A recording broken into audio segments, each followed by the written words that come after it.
We're setting up the stream, it is a dream. Sometimes we dream of streams we set up and things get a little wild. Sometimes we stream and things get fed up, choking on the server side. Sometimes everything goes super well, but who can know? Who can tell? Oh, we're about to set up the stream. It's gonna be a dream. Here we go, here comes Joe. He always says, bring on the creepers, bring on the flames. Here comes the legend, the bravest of brave. Fiercer than lions, more southern than you. He's conquered our hearts, and he'll conquer hell too. Joe Hills.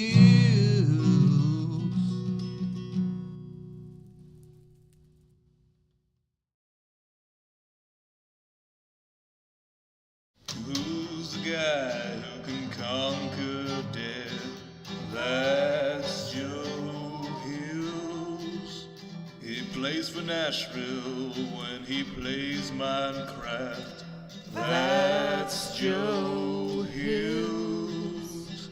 That's Joe Hills. playing some of that old-timey music you know and love tonight. Welcome to a very special stream. It feels like I am living in a dream. It has been 10 years since HermitCraft Season 1 launched, and now we are going to go on a tour, a trip, if you will, down memory lane. I'm going to try to keep my feelings tame, but you know what? It's been a ride, y'all. It has been a ride, and I am so glad to join everyone here. We've got 3 chats running. If you have never seen a Joe Hill stream before, there's a lot of weird stuff in Joe Hill streams in general. But this is going to be a special one, because for one thing, we're in creative mode. Except we can't actually place blocks, I don't think. Wait. No. I mean, we can break blocks temporarily, but we can't really ruin anything. If you've never seen a Joe Hill stream before, you might not realize that my face is down here. I'm putting the hot in the hot bar down in slot 9. Tips are welcome via paypal.me/JoeHills and YouTube Super Chat. My show is viewer supported, so it's folks like you who have let me make this my job, and it has been a real joy. Creative work is always work, but it's work worth doing. It's important to do things and to make things that are valuable and meaningful to you. And when we're very, very fortunate, sometimes we create things that are valuable and meaningful to others. So I went to the lobby to get permissions and they didn't work. How do I go to spawn? Is it /spawn or something? What are the commands? So I tried to press the buttons to get permissions, and it didn't do anything. So then I walked through a portal. Is there a way to get back to the lobby for those of you who watched these things before? When I walked through one of the portals from the lobby, I came out here in Season 4. Cleo and Pearl went on a rampage. Yeah, I pressed the command block button, and it didn't work, so I went through a portal instead. Or are you saying there's a command block button to go back to the lobby? /lobby. Definitely doesn't work. But that is okay, because honestly, Season 4, in a lot of ways, was... even though I've been in HermitCraft pretty much since the beginning, I was the first person to join the server who wasn't a founding member. I was invited... Oh, /lobby. Nope. Cleo broke the Octo portal. Thanks, Cleo. Okay, so... anyway, I was going to say, I was the first person to join the server in Season 1 who wasn't a founding member, and that was a big change for me, because I had never played in a YouTube-focused vanilla SMP world before. I thought it was wild that they were inviting me, but they wanted me to play as a wild card, So, here I was, the original new guy, getting my bearings, trying to figure things out. And I had a great time in season 1. I look back at a lot of those episodes, and I'm just like, wow, I was already pretty good. When I look back at illustrations I made 25 years ago, I'm like, wow, I'm way better artist now. This all looks terrible. But when I look back at some of those original season 1 videos, I'm like, well, the computer recording quality was terrible. But the actual quality of the footage, in terms of the joy and the creativity and stuff, I was like, you know what? I kind of already had this figured out. I knew what I was trying to do, and I'm proud of what I got done all the way back in season 1. But when my daughter was born, it really cost me a lot of sleep, which threw off my entire creative energy. And season 2, I felt like was still pretty good. But when season 3 hit, there just was a bunch of stuff all at once, with my daughter's mother starting grad school, doing a PhD program, and myself trying to get back into YouTube after kind of taking some... I never intentionally took a break, but I lost a lot of time taking care of my daughter and trying to catch up on sleep. And season 4 was when I really kind of came back from my season 3 series. I think I made maybe 6 to 12 episodes because I was just so tired. Oh yeah, here is one of my proudest builds of season 4. Those of you who are on my Patreon server may recognize it if I come down here, because this is actually the icon for my Patreon server, which was founded in season 4. It's this art gallery that I built here, which is an extension of the natural striping of the mesa with glass in an outward kind of funnel. And the idea of the art gallery was that I hired outside builders from the fan community and just people I knew, because I followed a bunch of Minecrafters on Twitter. I would say, hey, could I pay you, like, I don't know what I paid them, but it was probably like $20 or something. Can I pay you $20 to take one of your builds and build it in my museum here? And then another hermit could bid on these builds and have them relocated in their base. Daniel Dresden says, wasn't season 4 covered already today? Well, maybe, but I'm talking about season 4 because season 4 was, once again, one of the most meaningful to me when I look back, because this was the inflection point where I really got a handle on both being a creative person and being a parent. I was a creative person back in season 1 who made great things that I was super proud of. And then when my daughter was born and my ex-wife started grad school, I was taking on this caretaker role where I was the primary parent for our child and working a full-time job and trying to figure out how to make YouTube videos of Minecraft. And that was a real challenge. So season 2 went pretty okay, but by the time season 3 hit, I was just exhausted. I was not sleeping enough, and it hit me really hard, and I just had to kind of tone back the amount of time I spent playing Minecraft. But then when season 4 came out, that was when I kind of hit my stride in terms of both being a parent and a spouse and a creator. This is a huge victory for me this season. And that's why I wanted to start here. We're going to hopefully jump around to a few different worlds if I can get the commands to work later. But hey, thank you, Illyria,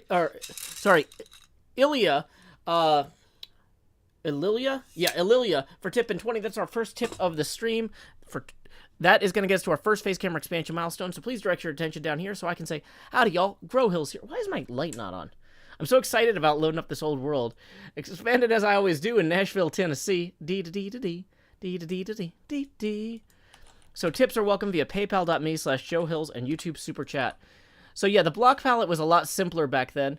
This was a model of the Sears Tower I did. I actually got to visit Chicago because my sibling Sean was doing an MFA in filmmaking. And I got to actually go climb the Sears Tower. Not the stairs, we took the elevator. But I got to climb the Sears Tower, and I built this scale model of the Sears Tower back in Season 4, which made a brief reappearance in Season... whichever one had the Civil War. Howdy, XP! Thanks for the rescue. Okay, so XB is here to fix my permissions problems. Um, okay, so if I hit slash lobby. Woo! Okay, so that takes me back to this. Oh, okay. It worked. Thanks. Let's go ahead and make sure that we can get so we can get back to the lobby now. Yeah. HermitCraft, 10 years. This is a phenomenal lobby with a great kind of vibe to it. Let's see. I can never pronounce this name. Okay. Let's see. I've got it written down here. Firecracker? It's like got a bunch of numbers in it. But my name was missing an S in the command block. No worries. Thanks again. So XP Crafted's partner, Firecracker, built this incredible lobby with kind of an overview of the vibe or the general feel of each of the seasons. Season 4 was the one with the mesa. Season 1 was where it all began. Season 2 was when we first were on our own. But yeah, Season 3 was hard because I was still playing on the server some and trying to build, but I just couldn't get into a good creative vibe. Like, just, I was so tired. I couldn't record because my daughter was too young to, like, really be patient. My biggest build in all of Season 3 was I built the facade of the building from Cheers. And I didn't even really get any work done on the inside. So, yeah, Cheers, established 1895. And I got the rough layout of part of the bar. But this was my accomplishment for Season 3. Season 3 was a rough year. My computer was getting old, and it couldn't keep up with the amount of stuff going on around spawn. So, other people did amazing work in Season 3. But, unfortunately for me, that was just kind of my personal low point. Because even though I ended up succeeding at all the challenges I was trying to balance, in the long run, that was when I felt, like, most discouraged. But yeah, so Season 4, that was when I really felt like, you know what? Like Tina Fey, I can have it all. I can balance being a father and a creative person, and I can find ways to make time in my day to do this stuff. And I really have just such positive feelings about this season. I loved building this museum. A few of my other builds I wanted to highlight real quick on this server. In the municipal district over here, I built a library. There's just, I know that you saw some of the other people's builds earlier today, so we're not going to look at everybody's builds in Season 4, but I just wanted to showcase a few things that were really cool. This library here is actually based on the library that I went to when I lived briefly in Pennsylvania as a kid, the Mary Muser Memorial Library. And the librarians there were so incredibly patient and supportive and encouraging. And it was a tiny little library for this tiny municipality.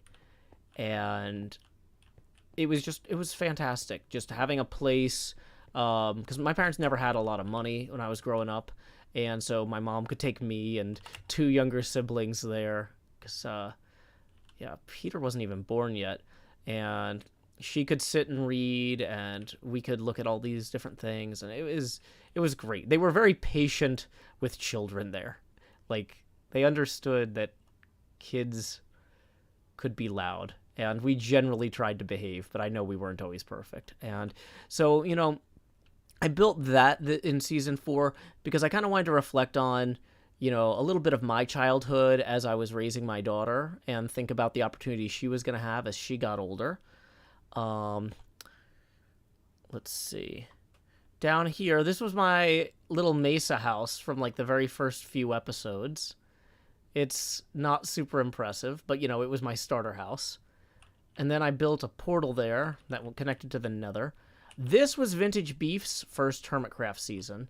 He was my neighbor. He built this, like, Mars base thing here out in the red sands, taking advantage of that new terrain, because this was the first season of HermitCraft that had Mesa stuff. No, that wasn't my family home. That was the library. It was a family home that got converted into a small-town library. But, yeah. Then we this was the first season, I think, that we built horse paths aggressively as well. So we've got horse paths that lead all the way out here to Wells Knight's base and my base. But I also put in buoys here, these little signal markers, the red and green, to mark the path to my base. Because even though I could go through the nether, I kind of liked just going through the open sea to get to my base. So, let's see. Wait, I think you keep red on your... No, red right returning. So, am I going... Yeah, so we go around here. And we will get to... This was my mega base. Although, I think in Season 4 we would just call this a base. This was my mega base in Season 4. And it was inspired by one of my favorite films, Field of Dreams.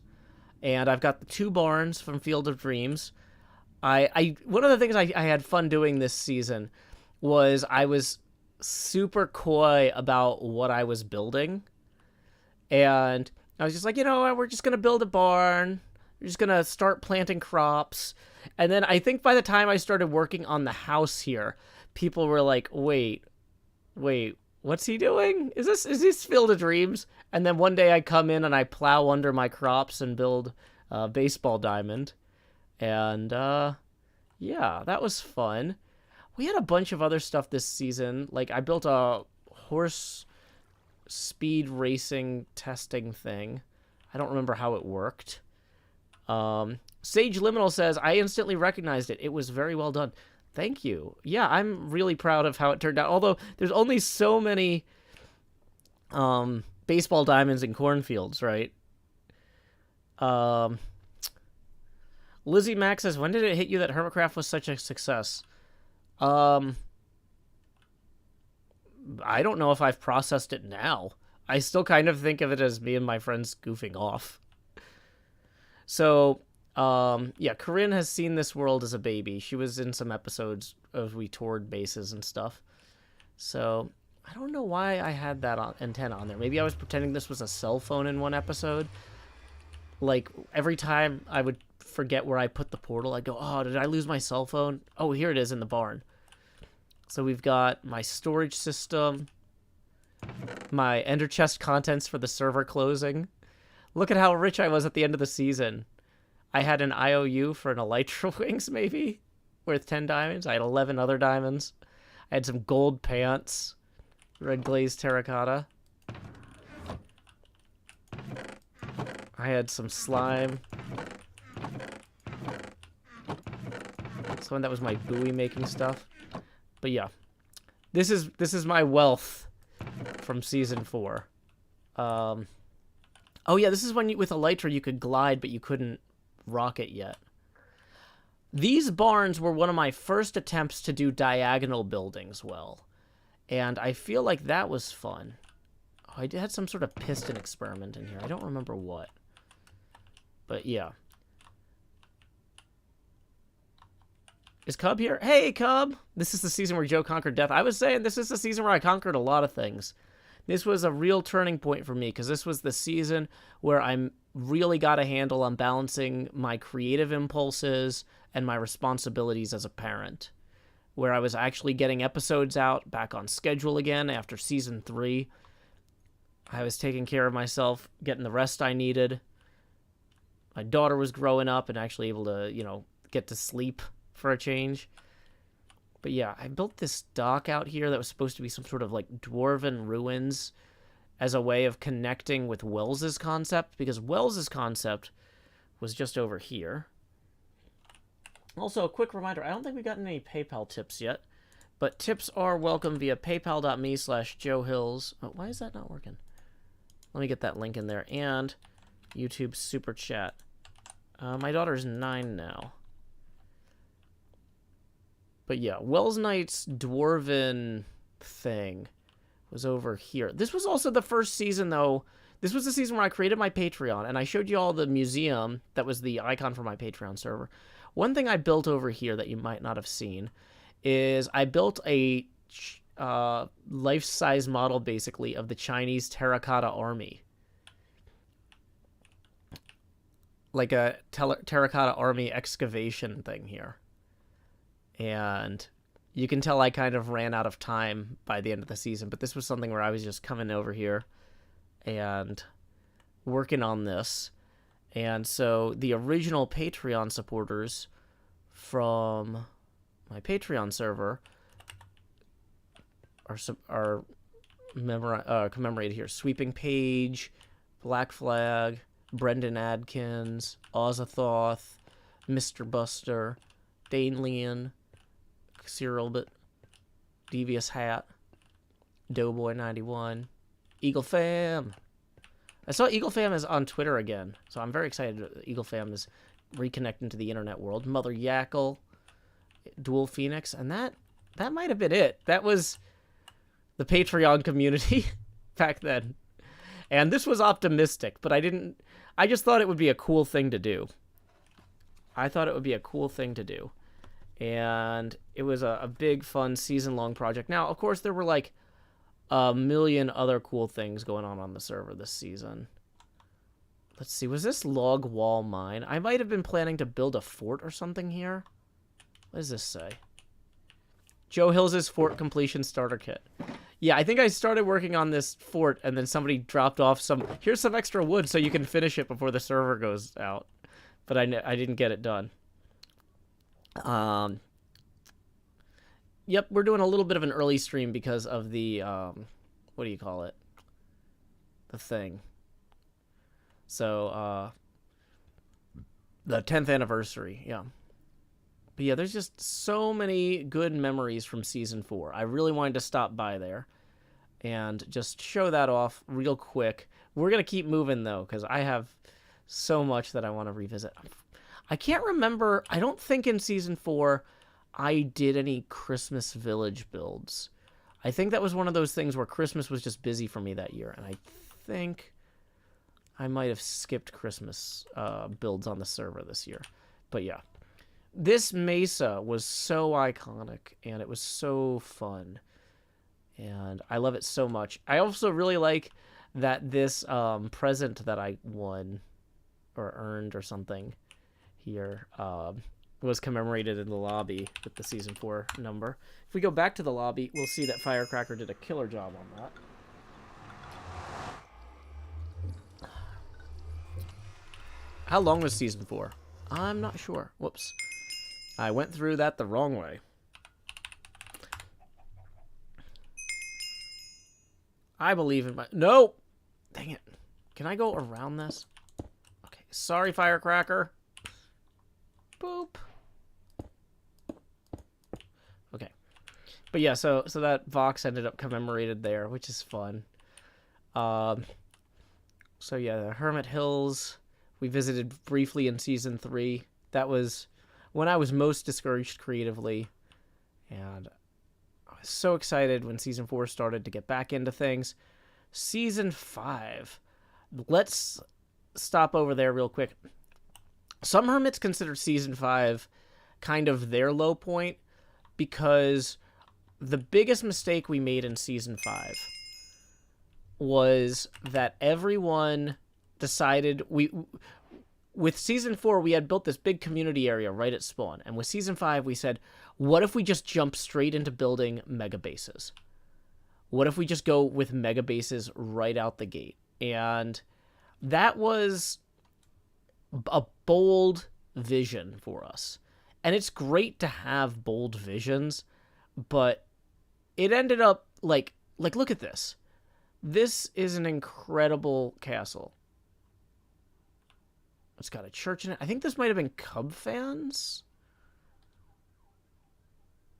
Because the problem with Season 5, and the reason that we consider it unsuccessful in a lot of ways, is because everybody ran off and did their own thing right away. Oh, that was Wells's. Okay. We actually never had a good reason to visit each other's bases. Okay, so that's Wells Knight's base. I don't know what Wells Knight's base looked like in that season because I didn't go there. It wasn't a thing that we did. To Wells Knight's, Convex Cathedral. Okay, so the Convex Cathedral was Cubs, though, I think. So I recognize that cathedral. This nether portal was designed by Iskall, and it's really cool, but it... Let me see if I can turn up the brightness. Whoops, video settings, brightness, max. It's really cool, but it didn't... We learned a lot about how dark colors work in video, or how they don't work. Okay, wait. So this is False, Python, and Jevon. I think I was by the... Wait, is mine not back toward False's? I thought mine was toward False's here. Yep, here's mine. This tunnel is an opportunity to visit Atcho Hills' Red Sky Bay, which a few people did. But, yeah. This was a season where I really challenged myself to do some cool stuff creatively. But at the end of the day, not having people nearby was really hard. Cub Fan in the chat remembers when he created the Red Sky Bay of Pigs prank. So, yeah, this was a challenge. I had built a Rubik's Cube in Season 1, but I hadn't done it this rotationally. And so this was a challenge for me to try and do more diagonal work after those barns in Season 4. And I'm pretty happy with how it came out. We've got kind of the same color scheme you saw in the nether there. I tried a few different little modern houses, like this one up on stilts here. I had some other experimental stuff I did. I visited NASA down in Huntsville in Season 5. And so I built... Yep, here's the Red Sky Bay of Pigs. I moved all the pigs from Cub's thing over here. And so there's the big pig up there. And its cute little big boat. But yeah, I created this boat in movie theater screen here. So I could project my NASA visit footage onto here. Ooh, what's this? Apparently, there was a challenge game here that I don't think I played in. But, so you might be like, Joe, well, this is cool. You've got a whole bay to yourself. But, so what? What did you do with it? And where's your mega base? It's like, well, it's a mega bay, really. But also, this was the first season where I experimented with making structures from D&D in Minecraft. I built this one-to-one scale model that's basically playable. We've actually run D&D games through this. This is the Death House from the book Curse of Strahd by Chris Perkins. And the Death House was described as having hideous wallpaper that was offensive to the eyes of the visitors. And so I was like, oh, we can do that in Minecraft now. You know, we've got some armor stands that can be the armor stands in the room. Oh, here's an office. We got fireplaces. This was a real challenge to build a house this size based on the D&D plans. That's where they like have like ballroom dancing type stuff. And then up here is where things start going a little sideways. Start having cribs with black sheets over them and stuff like that. But yeah, Curse of Strahd. Yep, this is the Death House from Curse of Strahd, and I had a great time designing this. And this was an experiment to see if I could build one of the most iconic locations from Dungeons & Dragons ever. Tracy and Laura Hickman's Castle Ravenloft, which I'm going to turn off my clouds here because, yeah, we don't need those in the way. Where's clouds? I could have sworn there was a clouds off, but yeah, there it is. This was the biggest challenge I took on in HermitCraft up to this point. This is a one-to-one functional scale model of Ravenloft, based on the i6 module Ravenloft and the additional changes in the Curse of Strahd by Chris Perkins. So Tracy and Laura Hickman, Chris Perkins, they really deserve the credit here. Although I was shocked when I went back and looked at the i6 module at how little Chris Perkins had changed. This one part of the map, the way that this roof intersects with this, is the only part of the thing that they never drew. They describe it in the book, but they never drew it because it's impossible to make work right, which was kind of annoying. But yeah, I got to play with some new materials here, like the dark prismarine. This is supposed to be a copper roof and above the chapel there. So we have dark prismarine there. We have the bell in the bell tower made of gold. This is all built in survival mode in Season 5. This took about a year. And this was an incredible challenge. I even learned a little bit of redstone. So one of the things that happens in the game is when you arrive in the dining room, the drawbridge slams shut. And so I built the drawbridge. You could only do this once in the world download. But I designed this drawbridge to be breakable. So there's a redstone trigger back in the dining room that the dungeon master could hit while the players are in here in the world download. And that part of the drawbridge would fall. And then there is actually a drawbridge printer up here that slams the drawbridge shut by dropping fresh concrete powder into place right here.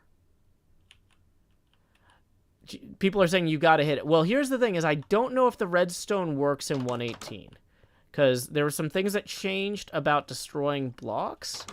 We can try it. I think, where was the button for that? I think I hid the button back here so the dungeon master could get there in creative mode. Okay, let's see. That might not have worked, y'all. It definitely worked. Oh, it did. See, it's closing the drawbridge now behind the players. Now, it's kind of slow. It's not perfect, but... Oh, no! Now we're trapped. And I think... I'm not sure if the destruction of the drawbridge that was across the chasm worked. No.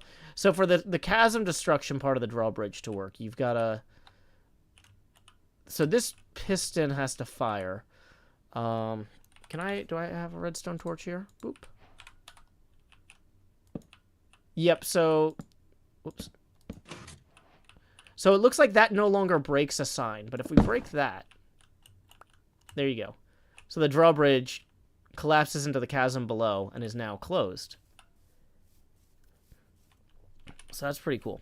Yeah, so the DM would go through the castle with the party when you're playing this. I've run this on stream for charity before. We were never able to get the hermits all to play because of scheduling. Hey, also real quick, we got some tips rolling in. Thank you to Nicole for tipping 10, who says, being awesome. And then 120 from Telemonian Dan. Thank you, Telemonian Dan, who says, consistently creating exceptional content. I put on the best show I can. Thank you, Dan. Okay, so the first 10, that's going to get you one expansion. So here we go. Grow Hills. Now, we know 120, that's going to get you 6. So basically, boop, boop, boop, boop, boom. Okay, and then we're 10 away from the one after that. So, numero dos, bigger Joe, do-do-do-do. Numero tres, expand my face, da-da-da-da.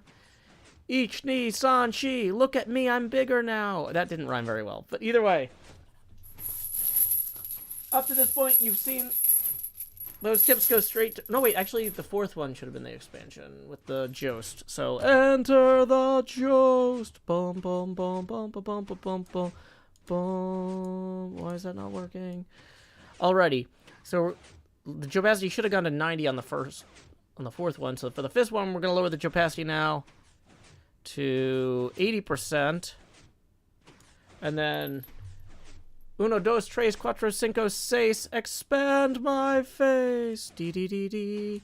Lower the opacity now to 70%. Yes, so the math checks out there. Thank you very much, Telemonian Dan. And once again, that puts us 10 away from the next face camera expansion. Wright says, this reminds me of the unstable stable. Yep, that's kind of the core concept. I was building on stuff from earlier seasons. Okay, so... Yep, so here we've got Strahd's throne room. where Strahd's thrown points away from the audience chamber so he doesn't have to look at people. He can just sit here and drink.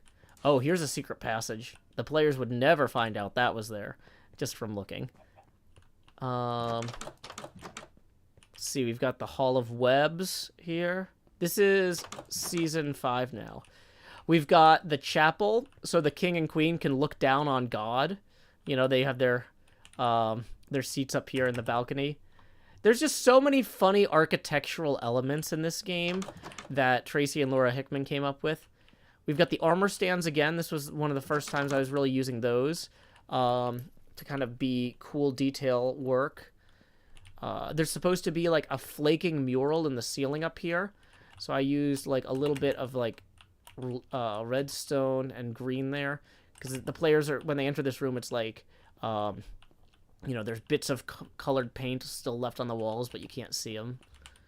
Just all sorts of fun stuff. Let's see. So yeah, Season 5 was definitely the season where I was like, okay, I can go big. I can do a lot here, you know? And some of the other Hermits had done huge bases in Season 4, and I was like, ooh, I don't know, that's kind of scary. I'm happy with my farmhouse and my crops. But we got to Season 5 here, and I was like, oh, no, you know what? I can do big bases, too. I can't go down these stairs for some reason. Does this connect into the main portion down there? I would like very much for it to. Nope, this is the guest chambers. We need to go further down. This castle has so many rooms in it. It's one of the most complex mazes in Dungeons and Dragons. And it's designed to be replayable. There's a bunch of randomization elements in it so that a party can go through here taking different routes every time. So there's here's Strahd's bedroom with his bathtub full of blood. You know, since he's a vampire, that's kind of like me having a bathtub full of, I don't know, oatmeal or something. What do people eat? What do humans eat? Bathtub full of pizza. There's supposed to be a painting of Strahd's beloved above the fireplace, and I was able to use that there. We've got the chimney flue. I think I blocked that off. Okay. But yeah, this was a really fun thing to build. I spent so long going through all the rooms taking notes. This took a ludicrous amount of time. Let's see. Whoops. Here's the servants' quarters. They at least get sheets over their beds. So even though they're in like they've got like 8 beds crammed in the room, they at least have some privacy. But yeah. Don't be a servant to a vampire, it turns out. Yeah, bathtub of tomato soup would be what a human would have. Oh, is that thing gonna fire infinitely? Hold on. Oh. Well, let's go ahead and turn that off, because there's... So once it starts the clock, it never turns off, I guess. So we learned something there.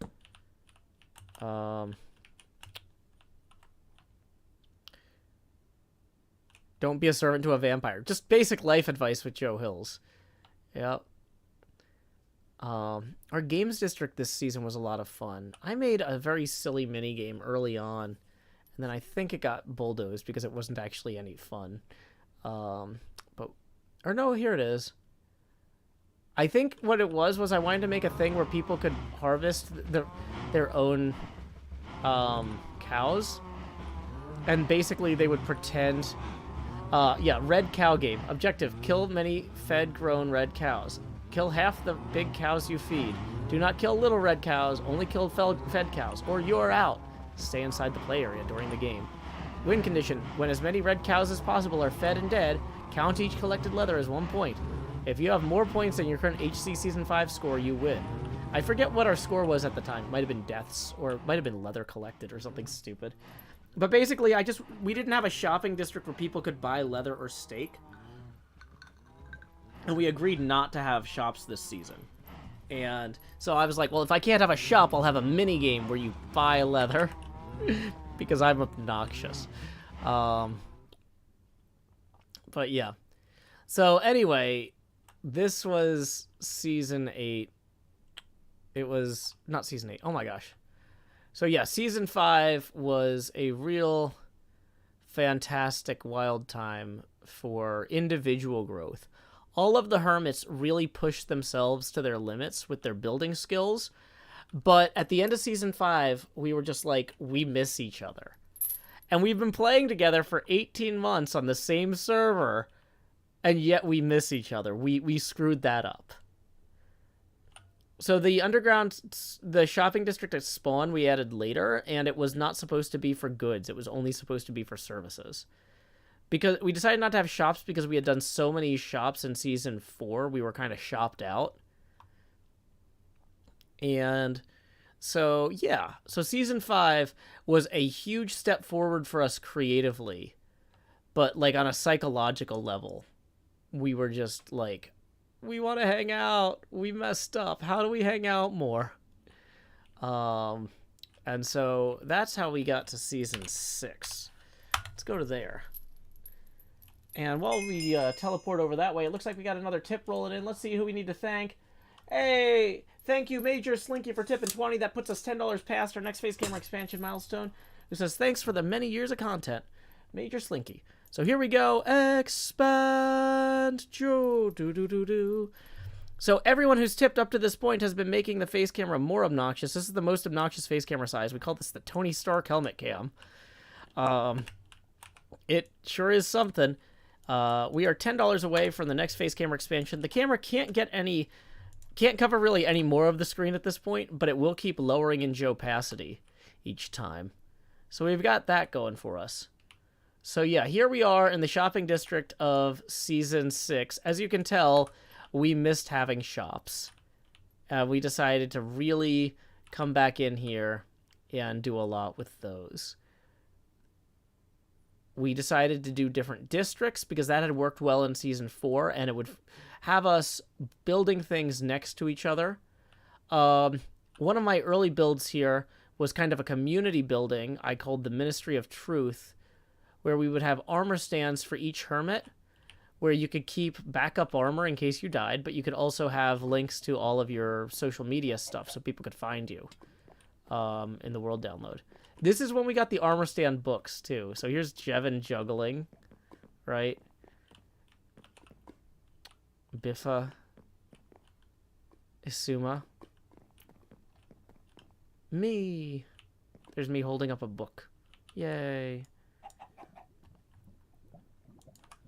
So, one thing that I noticed when I was just working on this building, though, was that this side of it looked like Tennessee. So I actually carved Tennessee into there. And I started working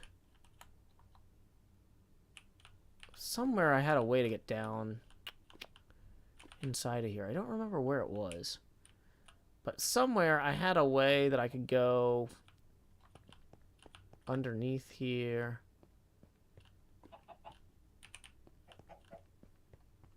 How did I get down here? I had some sort of secret entrance. And it's so secret that I can't find it now. Was it in the water?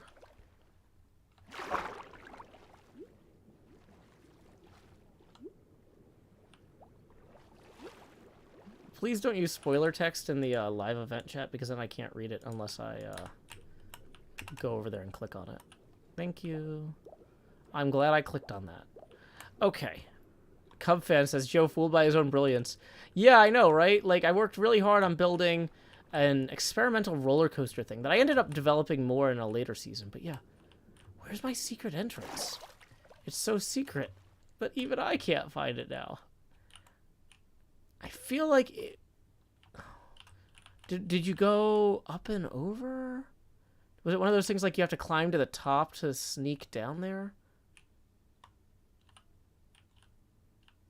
Oh, this is gonna drive me nuts.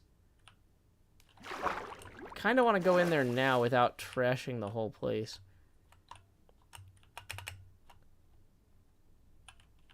Oh, here it is. Very secret. Certified post-demise trap-free January 2030. That might have been 2003, actually. But okay. So, down in here I had my Redstone lab for the season, where I was experimenting with different roller coaster stuff and slime blocks. Had another work garden down here. First time I used sponges to clear anything out. I had a threat board thing for writing lyrics and for writing songs quickly. What is this? What is this bed thing? I feel like I must have had a reason for that. Oh, the sick burn ward. Yeah, so if we wrote a rap song that if we got in a rap battle and there were too many sick burns, our opponents could come here to heal.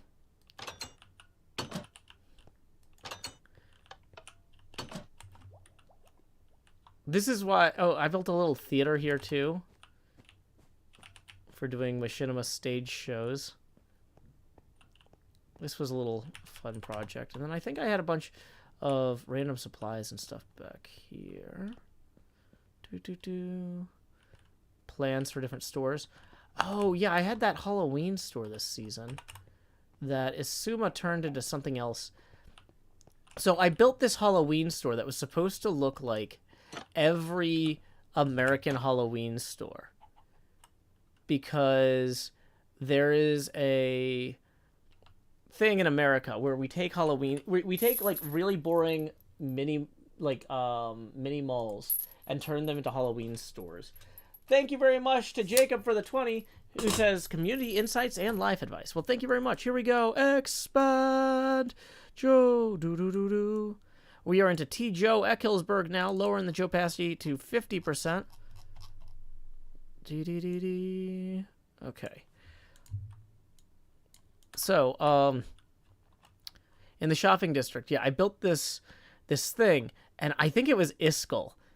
Iskall and I are fine now, but at the time he was really mad because he was just like, "Oh, this is HermitCraft. We're supposed to be advancing the art," and somebody just built this super ugly shop, and I'm like, and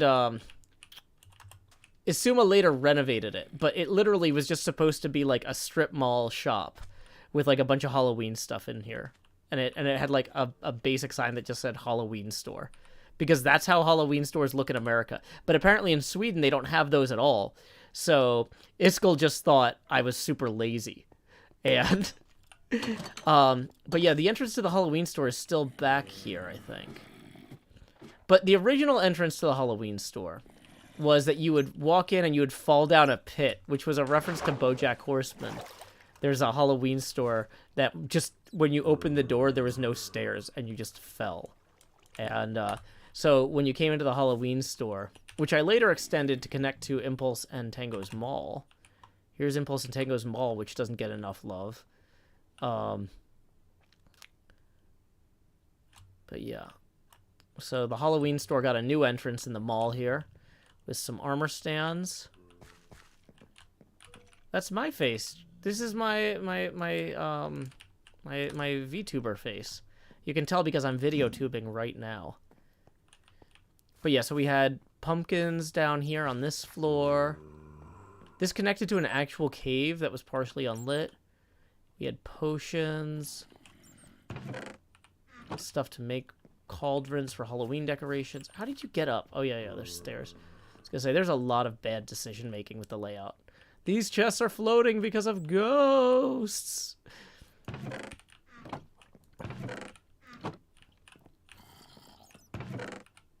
Hey. Oh, hold on. Minecraft is dead. This is the fan fiction I wrote for Halloween of season 6. Do y'all want to hear me read Halloween fan fiction? Let's get some yeses or nos in chat. Yes to read it, no to skip it. And while we wait on that, we got a tip rolling in for 10 from Natasha that's going to get us to our next face camera expansion. So here we go. It's time to expand. Just do. And we're going to lower the opacity now to 42%. Okay. So thank you very much. Okay. So, the name of this Halloween story is Minecraft is Dead, because that was like a big meme on Twitter and Reddit at the time. And these fanfics I wrote are intentionally bad. So, here we go. Who's going to say no? Basically, so far, it's just Lizzie Mack, who's probably seen this episode too many times. But yeah, I think this season did have 2 Halloweens. So, here we go. I'm going to read this fast. One spooky October day, Minecraft was waiting for the subway train on the subway platform near the Subway sandwich shop. Minecraft was planning to visit his friends Alex and Steve. Suddenly, the roof of the subway station cracked open, and a giant truck fell on Minecraft, and Minecraft died and became a ghost. The truck turned back into a robot, and Optimus Prime exclaimed, yelling, "Oh no, Minecraft is dead! I'd better go tell Fortnite!" So Optimus Prime and a ghost of Minecraft he couldn't see or hear drove/floated to Fortnite's igloo. Fortnite had just returned from the Cool Springs Apple Store with a new Apple Watch that let him time travel. Optimus said, "Oh, Minecraft is dead. We must do something." Fortnite nodded and said, "No, I must do something." Fortnite used search.twitter.com to learn the precise time and location of Minecraft's truck smooshing, and used the digital crown to time travel to the subway platform near the Subway sandwich shop and grabbed Minecraft before Minecraft could be turned into an ungrabbable ethereal entity. Fortnite then used his solid grip to pull Minecraft out of danger. "Thank you," said Minecraft. "I could have been a dead game. Now 90 million monthly users can enjoy my blocky goodness, including 75 million in China alone." Fortnite wasn't available in China and felt left out. Minecraft patted Fortnite on the shoulder and said, "Please join my friends Steve and Alex to watch a live stream at a Microsoft store. It'll be great." Train service had been suspended at this point, so they walked up the escalators, which were also currently malfunctioning due to electrical complications from Optimus Prime smushing through the roof with his massive robot arms and legs and torso. Minecraft and Fortnite used a bike-sharing app to share their bicycles with other people earlier that day, so they were left to walk to the Microsoft store. A stone gargoyle fell off a different building, and Minecraft was crushed again and became a ghost again, though Minecraft didn't remember becoming a ghost earlier because time travel rewrote that from happening. Luckily, Fortnite's Series 10 Apple Watch had plenty of battery to allow Fortnite to travel back in time again and pull Minecraft out of the path of the gargoyle. "Jonathan Frakes!" Minecraft swore. "That was close!" Minecraft didn't recall being a ghost the second time either. It was a good thing the Apple Watch Series 10 had such a stellar battery, because similar mishaps and misfortunes occurred repeatedly, polluting the timeline with brief ghostly incarnations of Minecraft that were spooky, but no one could see or hear. Fortnite and Minecraft arrived outside the Green Hills Apple Store, where the line had backed up from the Microsoft Store, and Alex and Steve were at the end of the line, so they didn't have to cut to join their friends because cutting in line is always wrong no matter what the circumstance is. You can't save spaces in line at the Microsoft Store. Suddenly, Minecraft and Alex and Steve all merged into one entity. Fortnite was shocked and cried, "Whoa, whoa, whoa, I thought you were distinct." And Minecraft boomed with 3 voices from 3 mouths. "I am like a hydra, except that you can't behead me and have the heads grow back. I'd turn into a ghost. But like a hydra, I do have more than one head. It's notable." And everyone in the Microsoft Store line heard Minecraft and was like, "Whoa, I thought we were going to see Minecraft inside the store, not outside the store too." But Minecraft was everywhere. Everywhere. Fortnite was humbled by the experience and decided to travel back in time briefly to pretend when Minecraft, Steve, and Alex all combined into one entity that was a normal thing for Minecraft and Steve and Alex to do, and acted really cool about it. "You're really cool," said Minecraft. "I live in an igloo," replied Fortnite. The end. See, I brought it back to that igloo thing at the end. That's good fanfic writing. So, there we go. I don't think any of the hermits actually ever read that in their videos or on streams.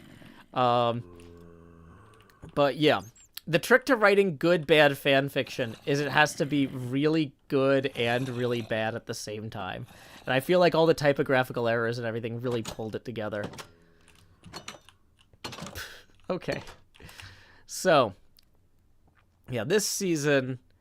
I know that y'all saw some of this season before, so I'm not going to showcase everyone's builds.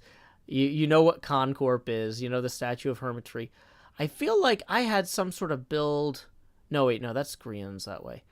My build was back toward World Spawn, my biggest build of this season, which was from the Ghosts of Saltmarsh book. Oh, I also did the Christmas tree this year. Let's go.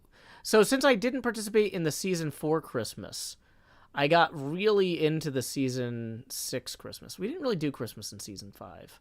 So we had also all taken some time off Christmas. Yeah, the Ghost Parthenon was this Season 2. We're going to go there. I love this Dead Dragon. This was an amazing build. So, here we go. Here was our Christmas village. We really went all out this year. And I had the worst star on top of the Christmas tree. Sorry, everybody. It's like a sad starfish. Oh, well. Now, if we go to... Oh, man. I'm pretty sure that the world spawn for this season was, like, out in the ocean this way. But I'm kind of thinking it's a bad idea to just go out in the ocean that way and look for it. But I have strong memories. Oh, wait. We can use the nether. I keep forgetting we can use the nether. Because in spectator mode, the nether doesn't work properly. But yeah, we had another portal inside the Christmas tree here. Hey, welcome to Archon. Glad you could join us. Hey, Sammy.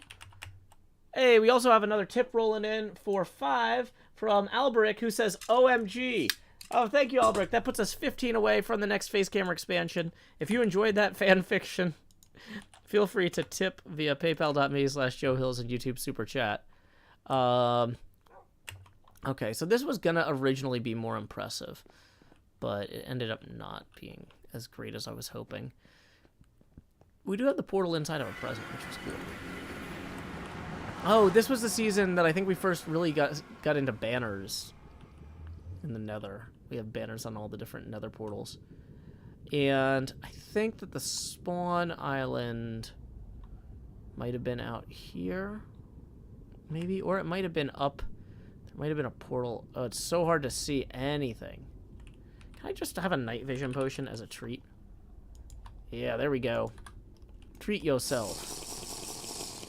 Oh, that's not better. That is not better at all. Okay. Let's try going through here.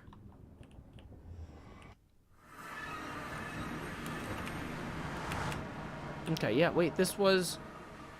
So the Ghost Parthenon should be around here somewhere. If we just spiral outward, we'll see it eventually. At least I thought it was over here. Maybe not. Oh, boy. Yeah, it's one of those things, like, I didn't, like, pre-write the coordinates for the builds I wanted to visit. Yes, this is indeed HermitCraft. Oh, there's the tag thing. The satellite. Oh, this was such a fun season. Cleo and I had a whole thing about Asuma Be Void. I wrote, like, a song about Asuma Be Void over in the Civil War area, which we never fully untrapped. We just said this is a no man's land because it's full of dangerous things. I love that they based this mode after Castillo de San Marco, which is one of my favorite castles. But yeah, this season was absolutely wild in so many ways. But yeah, there was our Civil War base. Well, we had a thing where I was at PAX South and I brought my laptop and I wanted to show, in one of my episodes, I wanted to show how bad not the G team, we were the G team, how bad the other teams, Team Star maybe? Yeah, if you're coming in here and yelling the names of restaurants, you're going to get banned. But I wanted to show how bad the other team's security was. And so I recorded a bunch of people who were HermitCraft fans at PAX South swimming across this on my YouTube account. or not my YouTube, my Minecraft account. I had my laptop set up so that they could log in on my account and swim across here and post a sign, so showing how bad their security was. So Duke from Ohio, Free Toy 911, Manta DeRay from Dallas, Assault Tank from Atlanta. We had Miles Pernicious from HermitCraft out there in Hawaii. That was fun, trying to do something where the fans could actually log in and do something small on the server that would be memorialized. I really think that if we just sail this way, that will get me to, if we just fly this way, that'll get us to where one of my other builds was that I remember. Can I do time set day? No, wait. Is the sun going down? I can't tell if the time is actually changing, but I really feel like out this way was where I built that monastery. Hey, we got another tip rolling in. Let's see who it's from. We got 7 from Annette, who says, Anniversary means throwback time. Thank you very much, Annette. That puts us 8 away from the next face camera expansion. Tips are welcome via paypal.me/JoeHills and YouTube Super Chat. Okay.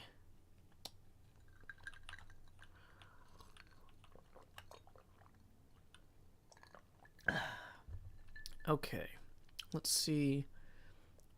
Where is my monastery? I feel like it might have been in the warm water. Somehow it was connected to the nether portals, but I don't know exactly how. If anybody knows the coordinates of the monastery I built in Season 6, that would be amazing.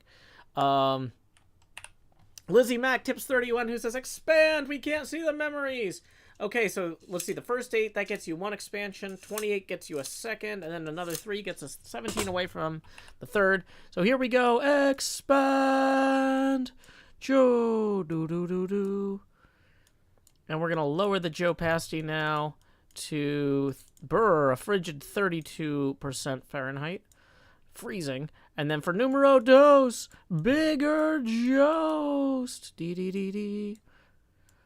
Lowering the Joe opacity now once again to 24%. So there we go. Does Aviva have the coordinates? Somebody says Aviva has them. But I didn't see Aviva post them. It's higher in the chat. Negative 1204, negative 943. Thank you, Badger. So I can look for those now. I'm actually pretty close. I was on track. Hey, Alvin Brinson tips another 10 who says, Guppy guys are forever. Whoops. So that puts us now... Wait, hold on. Oh, I did that math wrong. That actually puts us over the top for our next expansion. So here we go. It's time to expand. Jost. Do-do-do-do. Lowering the Joe opacity once again. Once I find my face. Here it is. To 20%. Do-do-do-do. Alrighty. So yeah, here's the Ghost Parthenon, which was on the way to where we were going. This was because the Parthenon I built earlier on the server got destroyed. I was originally going to build it above and below the surface so it looked like it had a reflection, but I ended up not having time to do that. But yeah, so let's see, negative 12, hold on. Negative 943, wait, hold on. The monastery is negative 1700.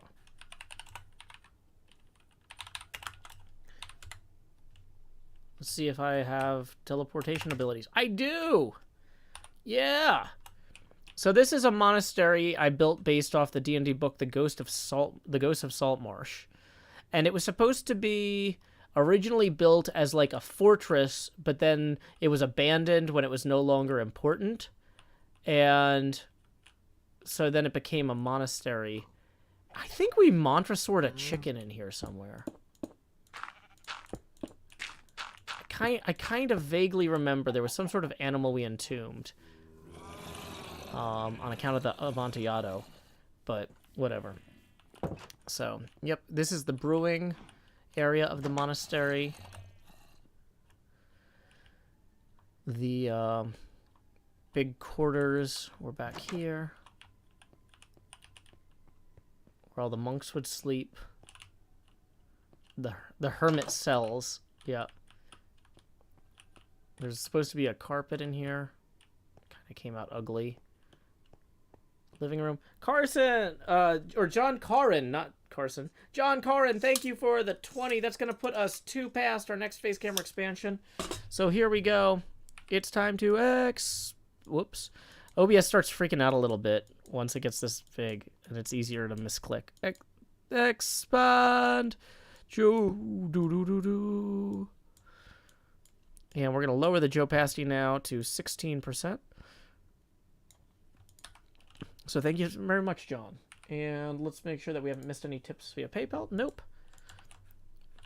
Tips are welcome via paypal.me/JoeHills and YouTube Super Chat. Okay. So yeah, this is the dining room. I put the food on plates because we didn't have invisible item frames yet. The study, I think, was up here. But yeah, this is a much simpler build than Ravenloft, but it was fun to terraform the island to kind of match. So I built the cliffs to match the topographic map. So if you were playing, if you wanted to, you could play this D&D adventure with your friends in the world download. And it would actually be the right, like the roofs and everything are all correct. This big pillar here is right. This was a lot of terraforming to get these weird cliffs from this D&D map in. Don't have a great gradients on them, unfortunately. Sorry about that.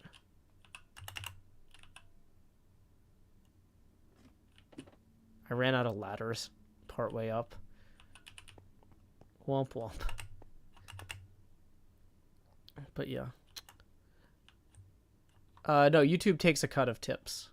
PayPal actually gives me a slightly better cut, but not everybody has PayPal in their country.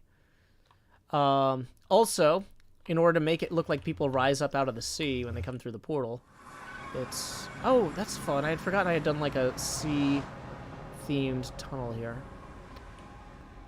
Oh, this is where those tunnels were. Very model of a modern tunnel to Joe Hill's Hermitage, based on Greg A. Vaughan's Hermitage. Yay. Ice Picker says, I did send a PayPal tip, not sure how long until it came through. Let's see, well, I got one from Annette, and I got one from Alberic. Got one from Natasha, one from John. Wait, I don't know. Yeah, I'm pretty sure I've read all these. Wait, some of these might have... Actually, wait, no, there were 3 in the middle here that looks like they didn't pop up. No, wait, that one I definitely read. Hopefully make this... Reginald, I don't remember thanking Reginald. Okay, so Reginald, sorry about that. It looks like the alert didn't show up properly, but that's 20 from Reginald, so here we go. It's time to expand. Just do. And we're going to lower the opacity now to 12%. And it looks like there was another tip from John in here who says, been following HermitCraft for a while, but just started getting into your stuff, Joe. Loving it all. Keep up the great work. So thank you, John. And that was for another 20. So we'll get that on the abacus. Boom.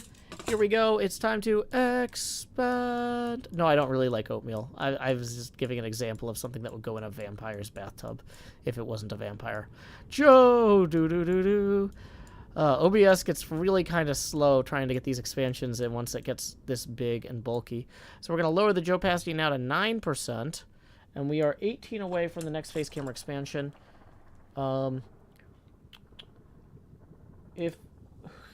Hopefully that was one of the... Somebody said I tipped earlier. I'm not sure how long it takes to go through. Sometimes it could take 15, 20 minutes if it's an international tip. But if not, let me know your first name so I can double check. But yeah. Okay. So, anyway, yep, this was fun. This was a fun season, but I didn't really have a strong sense of direction in Season 6. I was kind of... After season 5, I was kind of bouncing around a lot. Like, doing that big build had really taken a lot out of me. So, you know, I feel like we could go to season 7 next. But which seasons did y'all see today? I'm pretty sure that some of the other hermits probably did season 7 and season 8. So I'm thinking maybe we roll back the clock a little bit. Why don't we head back to season 1? This was season 1. Ooh, the nether portals are broken. That's a good sign. We saw a lot of seasons 4 through 6 today, and a lot of season 7. Okay. No one did season 8. Okay. So season 1 had some really solid ideas. One of the ideas was that the seed had a mushroom island next to it so that we could build mini games. And we ended up not having a lot of ideas for those mini games, but it was a good concept. Cleo and Pearl did season 8 early in the day. Okay. So we're going back to season 1 now. Yeah, so there's some cute little sailboat out here, which I didn't remember making, but according to Aviva, I made this. And that makes sense because at the time I was working on a comic about a character who owned a sailboat, and so that tracks. Also, my house... this is not my house. Where's my house? This is my house right here. I upgraded it with quartz when quartz was added to the game. But, at Joe Hills. That button doesn't do anything. It's just decorative. Oh, here's some more Season 1 fanfiction. Dr. Hermit. The 13th Doctor and the Hermit. This is original and should not be posted to fanfiction.net without permissions from me, okay? Now he was the 13th Doctor because the one before that was... Wait. I don't know. I think we're missing a line there.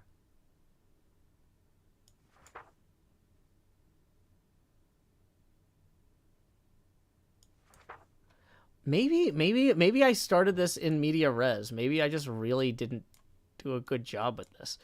But yeah.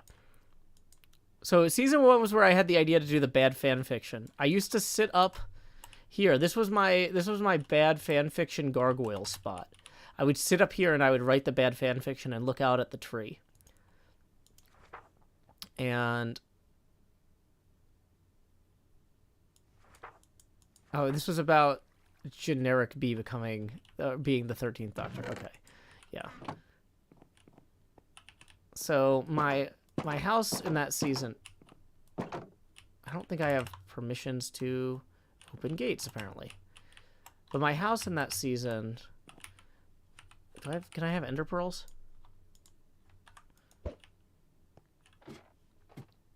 My house in season 1 was very small, and I could see out there. Whoops. Okay, it looks like the chests in season 1 don't work, but I had a bunch of stuff underneath it. I had like decorations for spawn because I had decorated. I would decorate the spawn for autumn, Christmas, spring. I would go around spawn and decorate the whole spawn village seasonally. I put down snow or fallen leaves or whatever. And this was my storage chests for that. Because we didn't know that we were going to restart the server back in season 1. We thought we would just stay on here forever. And so I've got a bunch of different little, like, small farms down in here. I have eggs. I forget what this room was for. What was this for? Oh my gosh. Yeah, this could have been anything. Do I even have a way back out of here? Oh, was this my tree farm? No? I don't know. Core concept. My house in... This is my starter village house in season 1. And it was weird. I actually got it when I logged onto the server for the first time. Hypno and Generic B were like, hey, we built a few extra houses for new members to just have, and you can adapt it yourself. So I changed all the colors and added and changed things, but yeah. Okay. So this was also the first season we had a community message board where people would be like, hey, I need this or I need that. The houses were way simpler back then. This was Asuma's house. That was like, whoa, look at Asuma's house. He's got a really cool floor. We had a melon farm. Melon farming was big back then. But then I think Corralis's house was back here. This might have been...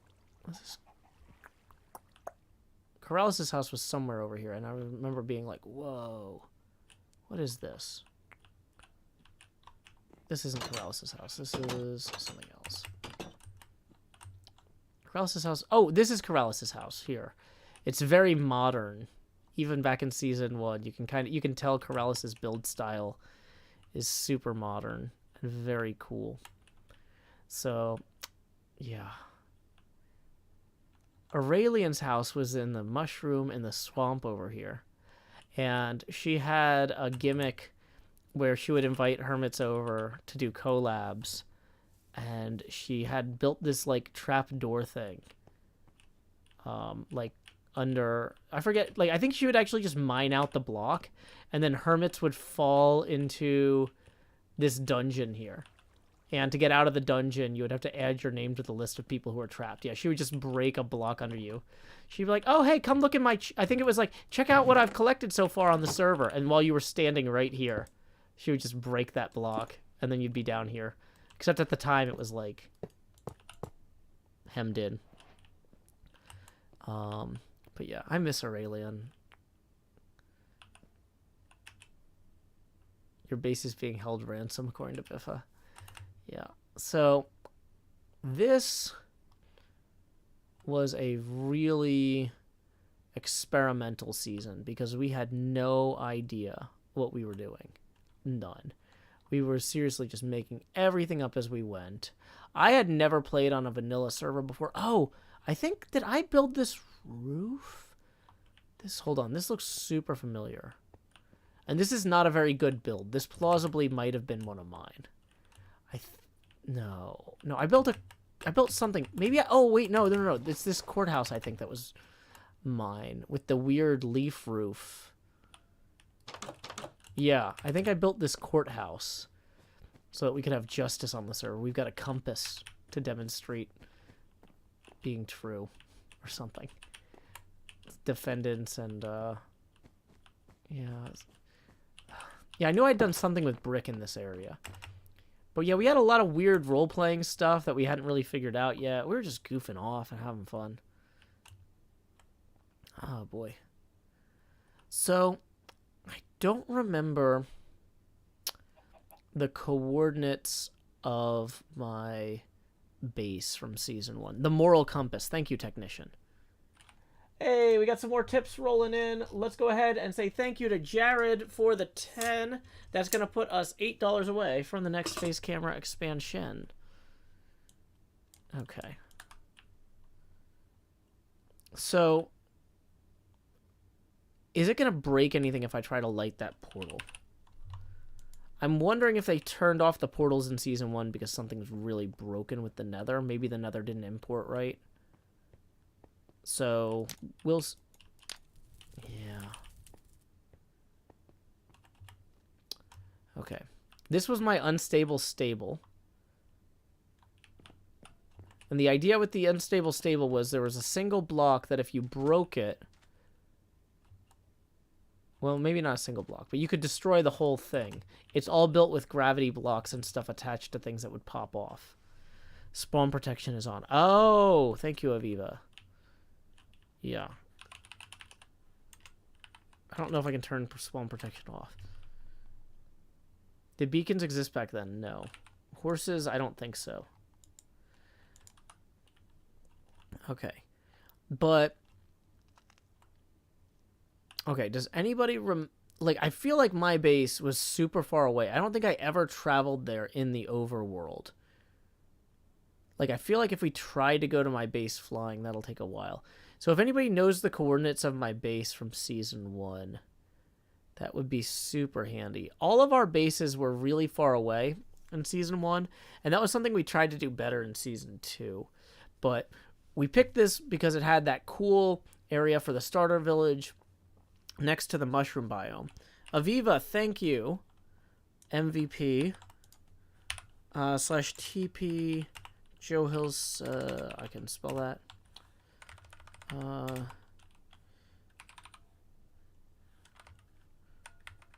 Why is that? 1 second while I cough.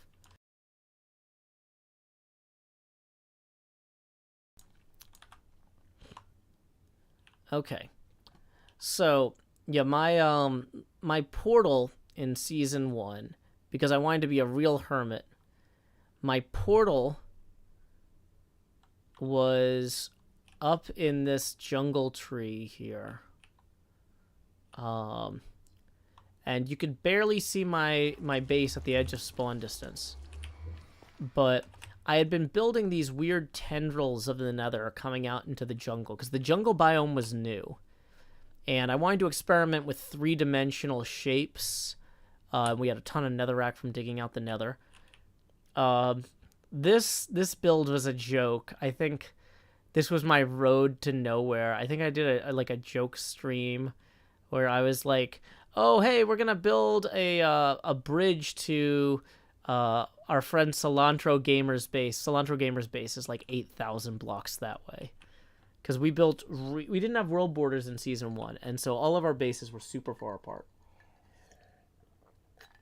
So it's actually a bridge to nowhere, but the joke was that if I followed that line for like 8,000 blocks, I would get to Cilantro Gamer's base.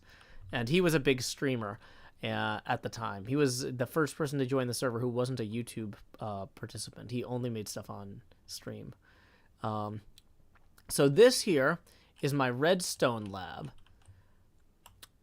And when season 1 came out, Notch, the guy who made Minecraft, had made a comment that he was going to have the nether, like have ghasts escape from portals and stuff eventually. And so everybody was originally kind of nervous about having portals be too close to their main part of their bases. So that was the other thing with these tendrils, was that the ghasts, if they came out of the portal, I could have like things to break up line of sight. But I never actually built like a fast and easy way to get from the portal to my base. It was always just super inconvenient and awkward climbing up vines and trees. And I found that amusing because I'm that kind of person. Oh, there's some stray sheep from my free-range sheep farm because I believe very strongly that, you know, nature should be free. So, yeah, we have my sheep farm over here, and it's just like hundreds of colored sheep, because colored wool was the only real colored blocks in some of these parts of the palette. And it was just all this swamp was just full of sheep that I would run around and shear. And let's see, what did I have in this building? I had some sort of special thing in here. Was this... I see a furnace. How do I get into there? Oh, there's the door.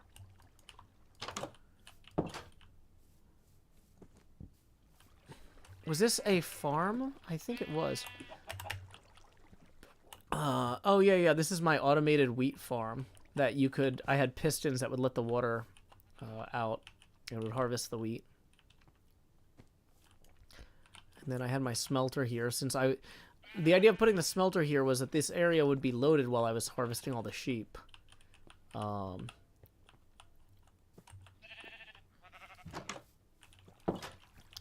Quenk says, all of this sounds incredibly inconvenient. Well, the thing is that, like, a lot of people would make videos about how to make your optimal base. So it's like, look at how convenient everything is. And so I thought it was funny to, like, make videos where I'm like, my base is super intentionally suboptimal. So, yeah, when I got my... where's my eyeball there? Okay. So, yeah, the sheep farm was back there. My redstone lab was in here. What was this? Oh, my Maslow's hierarchy of needs thing. I like making Maslow's hierarchy of needs jokes. That's just amusing to me. Now, the entrance to the redstone lab... also super awkward. All of my things have really awkward to get to doors. Just because I thought it was amusing. And so yeah, to get to the redstone lab, So we've got like the OR gate, the NOT gate.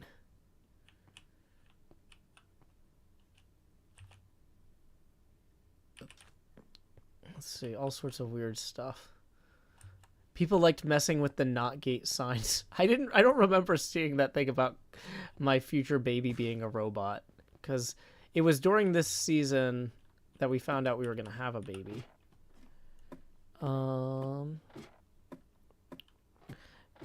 The Joe Hills difference hasn't really changed that much in all these years. No, not really. I'm still just as obnoxious and terrible then as I was now. Oh, yeah. Here is my season 1. This is the actual, like, house. This was, like, actually where I slept.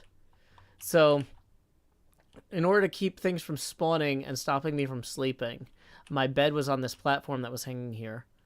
My YouTube picture is still like this, silhouetted against the sky from HermitCraft Season 1 because I love it so much. This was one of my favorite bases in the game. Oh, here's an early barge I made before building the Evergiven. This was my birthday barge, and I built a cake here. And I said... I don't remember Biff holding the bases. This is where I marked what I was... So I did this thing where I was like, hey, for my birthday, I need to get a gaming computer, because I was just using my normal graphic design computer for recording the episodes up to that point, which wasn't a bad computer, but it was a computer that I had spec'd out for doing freelance graphic design work and not for gaming. And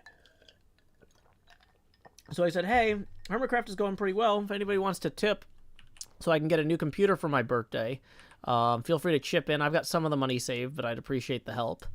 And I said, I'll put your name on a candle if you do help. And so a bunch of people here have candles. CJ Hills, I know him. Andy Buchanan. Man, Corinne has been reading The Daring Book for Girls all week by Andy Buchanan. If you haven't seen that, like, is there a... Goodreads got bought by Amazon too. Okay, here's the HarperCollins. Yeah, Corinne has been reading this book. She finally got really super into it. But Andy wrote this book, and she's amazing. And it's just full of like fun stuff for kids to do. Because somebody had written a book called The Dangerous Book for Boys. And Andy was like, man, that's dumb. Girls should have a book full of dangerous things too. And so her rebuttal to the Dangerous Book for Boys was The Daring Book for Girls. And Corinne's just been loving that. That's been on her shelf for years, but she just got into it this week. She read it for like 2 hours today. Hey, there's art. Let's see. Patrick B, Max T, Adam, Franken PC, Christopher S. So yeah, this was a viewer-supported show going way back. So my camera is running. Yes, my camera should be running. So that way, when I search for things in here, like let's say I wanted to search for eyeball. There it is, eyeball.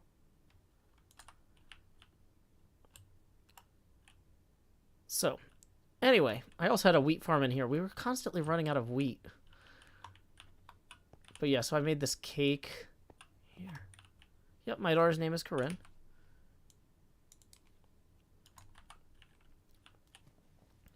So, yeah. So thanks again to everybody who's been supporting the show all these years.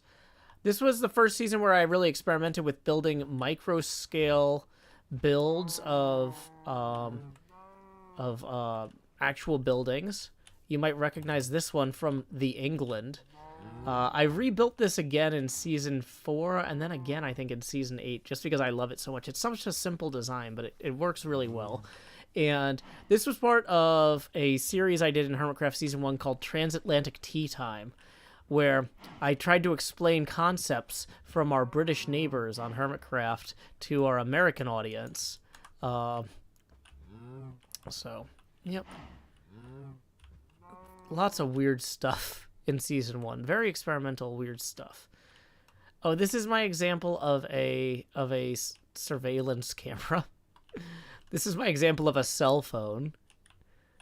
Let's see what's down here. This was my expanded redstone practice cave. Wait, does this play a song? What was this for? Oh no, that just makes a noise when it gets dark or night. Let's see. More just random stuff everywhere. No, we didn't have a concept of storage systems yet in Season 1. That came later. Cobblestone, dirt, redstone. But yeah, so after I outgrew my original redstone lab, I started doing experimental redstone stuff down here. Oh, here's my bat cave. Okay, so I built a bat pole that you could, in order to get down into the cave, there was like a shaft that I could fly down. Boy. This also had a an ender pearl thing. This used to be before bubble columns. Oh, I messed that up. Before bubble columns, the way to get up somewhere was that you would trigger a tripwire. Oh, that's not going to work. Okay, so for some reason the tripwire doesn't trigger anymore. Something must be changed about ender pearl dynamics. So to get down, you go down on that side, and then you go back up by throwing the tripwire at that side. Yeah. So if I wanted to go down into the cave, I could just land here. The timers originally were better, so that they wouldn't push you like that. But yeah. Okay, so where's the pole for the bat cave part? Is that here? Nope, that's the entrance to that part. I did a lot more redstone stuff earlier, because I was just kind of, because I was told like, oh, this server's full of cool redstoners, and I was like, well, I'll use that as an excuse to learn redstone. Okay, so this was a redstone device I made. Let's switch into third-person view here. We're gonna go down the bat pole, and then when we come out, da da da da da, I'm now Adams West's Batman. Yay! No, but really, storage systems weren't invented yet. Yep, so, but you did have the ability to put armor on you. They added armor dispensers at one point, and that was my demonstration of that. Oh, boy. What was this? Was this an example of a glider? Or a butterfly? I don't know what that was. So, this right here... I did an episode where I talked about writing the song lines and worked on this house. And this was a joke house. This is based on the Shabby L from the very first episode of Bob Vila's Home Again. Because I was doing a lot of Minecraft renovations and stuff, and I started watching Bob Vila's Home Again to get ideas. And so yeah. That was the thing. But anyway, so Season 1, I built a bunch of stuff all over the server. We all did, kind of. But, yeah, this was my base, and it felt very bold at the time. I had a good time in Season 1. And it's funny because, like, back then... like, when I was invited to join HermitCraft, I was actually, like, one of the, is this actually, is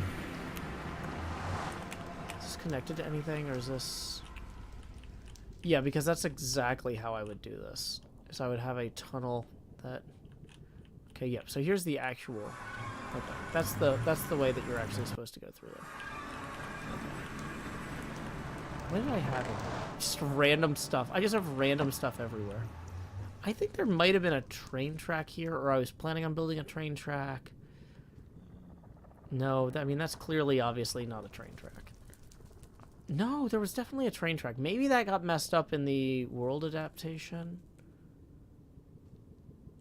Am I getting further or closer to spawn? Oh, no, no, no, no. I was gonna expand out this way to get to Cilantro's base, and I don't think I ever did. Okay.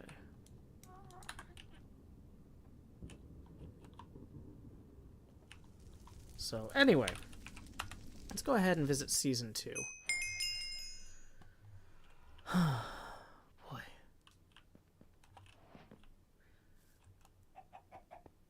Season 2 sure was something. My Season 2 base... In Season 2, one thing that we had tried to do... We're in the... So Season 2 had 2 phases. We had... This is the second phase of Season 2. Because there was a big world update. And so we went like 5,000 blocks away to get new... blocks to generate. Oh, this is where I put my New Year's resolutions for 1 year. What did I write? Happy 2014. Outside baseball. I guess that's the opposite of inside baseball. I don't know what that meant. But yeah, my UFO was my Season 2 Phase 2 house. Because rebooting from Season 1 to Season 2 was kind of a whole thing. It was really stressful. And so then when they made big when they made big changes to the world generation, we didn't want to restart for Season 3 right away. New Hermiton was what we called it. I think we might have called it something New Hermiton again. Okay, so gateway to Mesa Biome, 25 minutes with speed potion. Wow, 25 minutes with speed potion. The ribbon. Highjeven. 25 minutes with speed potion. That's the sort of scale we were operating at. We had no world borders back then. Community iron. There is none. Is this the way back to... I think this is the way back to the old Hermiton. Season 6 has a new Hermiton? Okay.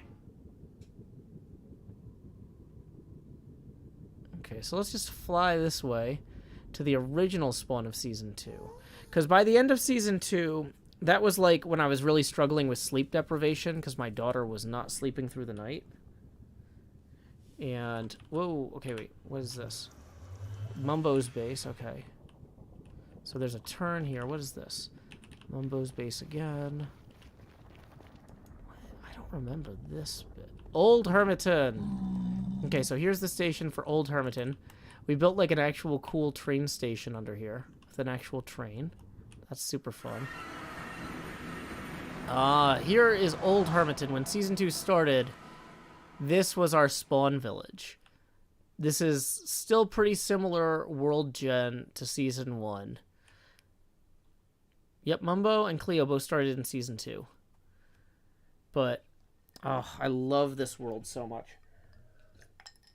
Like I said, by the end of Season 2, I wasn't as involved. In Season 3, I really dropped out for a while. But hey, thank you very much to Centauratron for tipping 10, who says $1 for each year of HermitCraft. Also, Beetlejuice. Well, let's see. That is going to bring us down. Here we go. It's time to expand. Where is it? No, come on. Hold on. OBS is going to start freaking out here. The camera is not supposed to get this big. And yet it is. Jost. Do.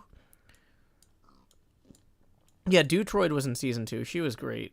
Lowering the opacity now to 6%.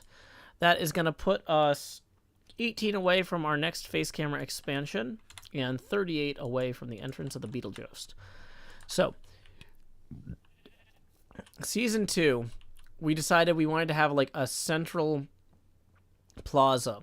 And so that way we would have good sight lines on a bunch of the builds. And that's one of the lessons that I keep trying to teach people. I'm like, when we start a new season, let's build like central plazas and build stuff around parks. And everybody's always like, no, let's create our builds right next to each other and never be able to see anything. But look at these sight lines. Look at these sight lines. This is fantastic. Having plazas.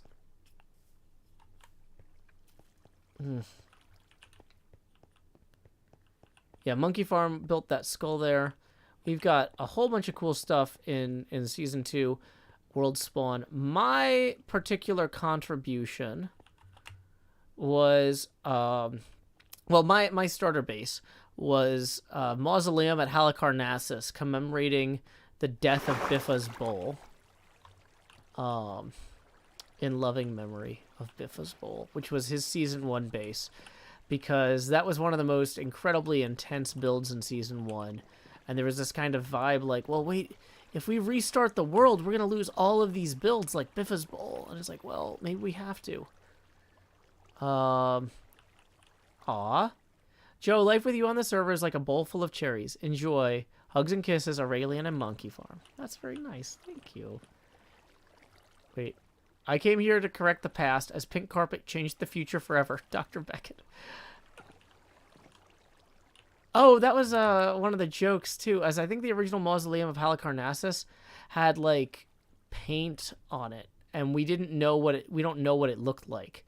So I think I just put in a bunch of carpets as a demonstration of that concept, even though we don't know.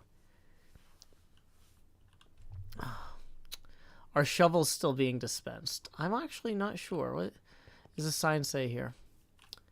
We heard you were having some trouble remembering your correct tools to remove the pesky dirt, so we thought you'd help. Topmass.gov, King Daddy DMAC. So, yeah, they built me a shovel dispenser here, which might be empty. Some of the redstone didn't work with the world conversions. Oh, yeah, this was my sheep farm, and I built, like, a wool village on top of it. This is my Season 2 sheep farm. Unlike the Season 1 sheep farm, I actually had fences, and I would just dye the sheep whatever color I needed at the time for my builds, and other people could use it too. But yeah, this was a fun build because from the down underside here, I wanted it to like look up at, like the sky here.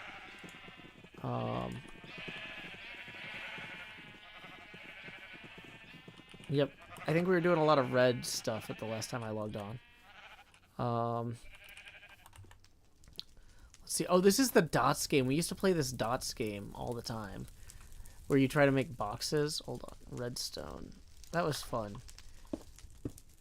So like you try to make a square to get a point. Whoops. Back then you couldn't place redstone on glass, so the idea of having the glass with the flames underneath it was that would be an illegal move. Yep, Monkey Farm. Okay. Let's make sure we aren't missing any tips. Hey, we just had 10 roll in from Larry. Thank you so much, Larry. That is now going to put us 8 away from the next face camera expansion and 28 away from the entrance of the Beetlejuice. But yeah, that was a fun sheep farm. But yeah, I actually started doing some research on things this season. Like the Mausoleum of Halicarnassus, I actually like looked into the actual proportions of it and started building things at scale and interpreting it in different ways. Let's see, this is over here. Care package from Asuma. Back when I used Instagram before Facebook bought it. This was kind of my storage redstone thing here. What was this for? Garden of Materials. Meditations on Materials. Community Theater. Stone below cold. Trees climb aspire. Soil, grass, crops, water. I don't know what this was. Maybe I would write poetry or something. Looks like it was supposed to have redstone at some point, but I didn't get done. Yeah, but this is where I started really like writing down ideas in game.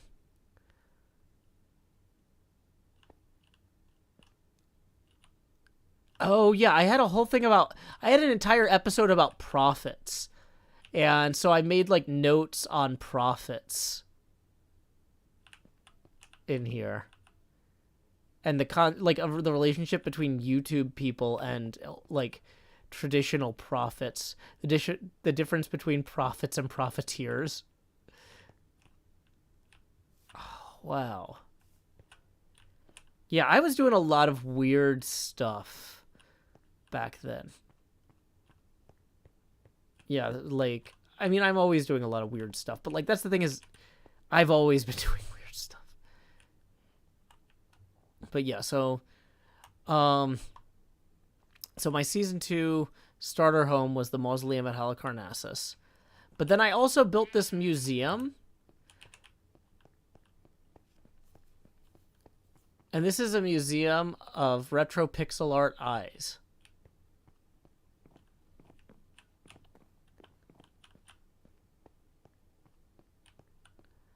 Mario from Super Mario 3. Where's the sign for these two? I don't see it. But yeah, so I built a museum of pixel art eyes. Here's the frog, or not the frog. Here's Frog from Chrono Trigger. There's his pixel art eyes. That one right there. You might recognize some of these, y'all. Steve from Minecraft. Ooh.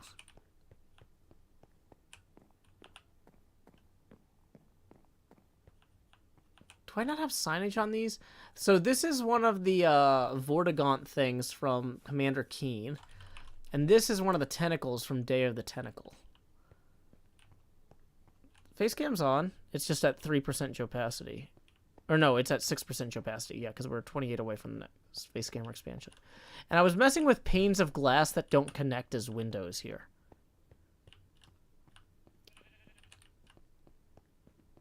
But yeah, I really thought I had better signage on all of these. Does anybody remember what these eyes are? I feel like that's super iconic. I just can't place it.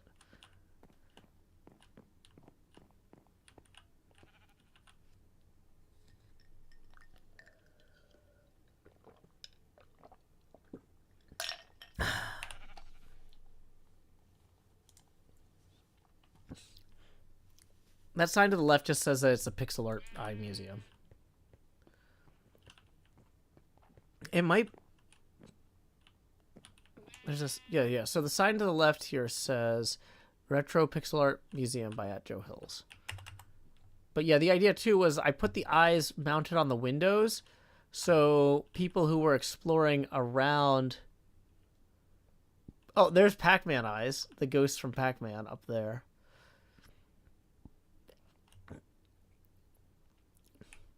So people who were like nearby could see this. But yeah, that was just kind of something weird that I wanted to do because I was like, what could I do with pixel art? Because pixel art's something that you can do in Minecraft, but I want to do it in a neat way. Okay.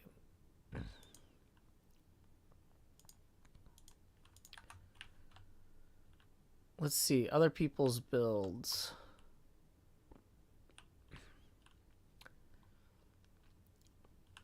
Or other builds I worked on with people. So I helped work on this town square here. But then one of my favorite builds of Season 2 was... This was one of the first builds that Cleo and I worked together on in HermitCraft. Because we were going to do a series of builds inspired by different wonders of the world. And this was our build inspired by the Hanging Gardens of Babylon. So we created a series of gardens that were connected by water pillars. And they're super basic compared to how like Gem or Pearl would make a garden today. But it was just kind of, we had this kind of cool floating garden overlooking stuff thing.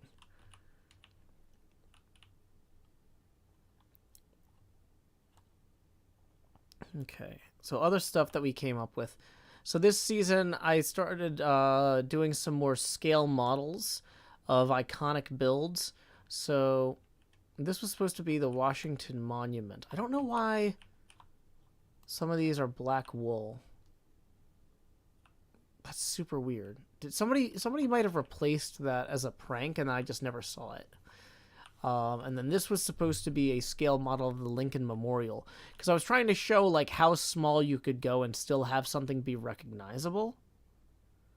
But yeah, I don't know why somebody would have done that. That maybe they were trying to make it into a Saturn V.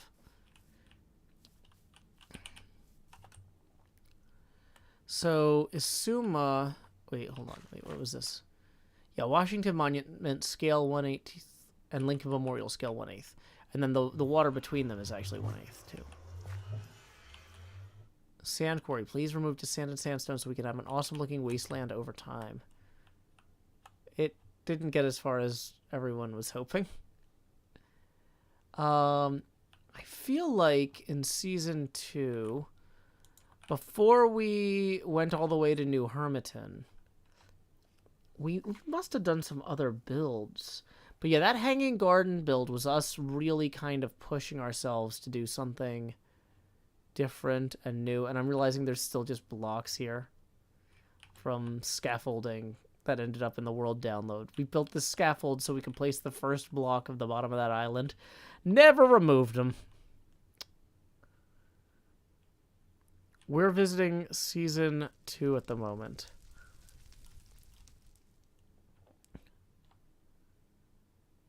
So, as I fly around here on Season 2, you'll see some basic farms and stuff.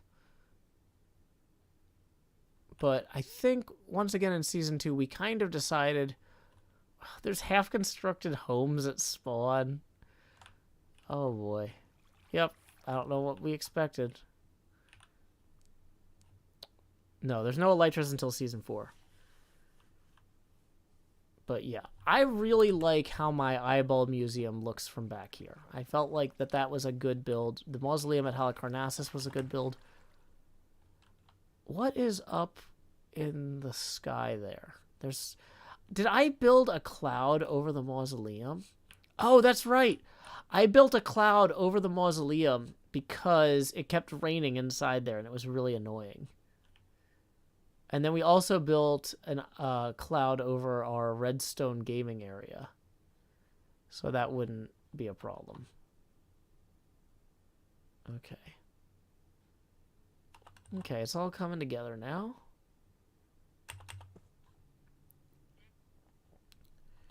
So if we run through here real quick.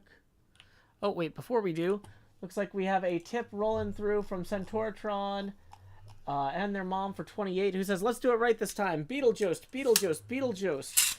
Well, it's time for a quick costume change. Luckily, I've got a song prepared just for such a contingency. I will be right back.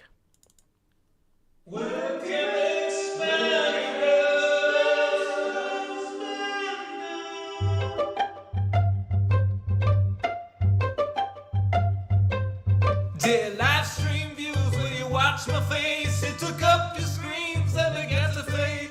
It replaced some pixels from a game you like. And this is my job, so I wanna be a webcam expander. Webcam expander. It's off color optics from a broken cam, and some of the chat just throws up its hands. The Jost is beaten for showtime now. It's a heady job, and he wants to be a webcam expander. Webcam expander. Webcam expander.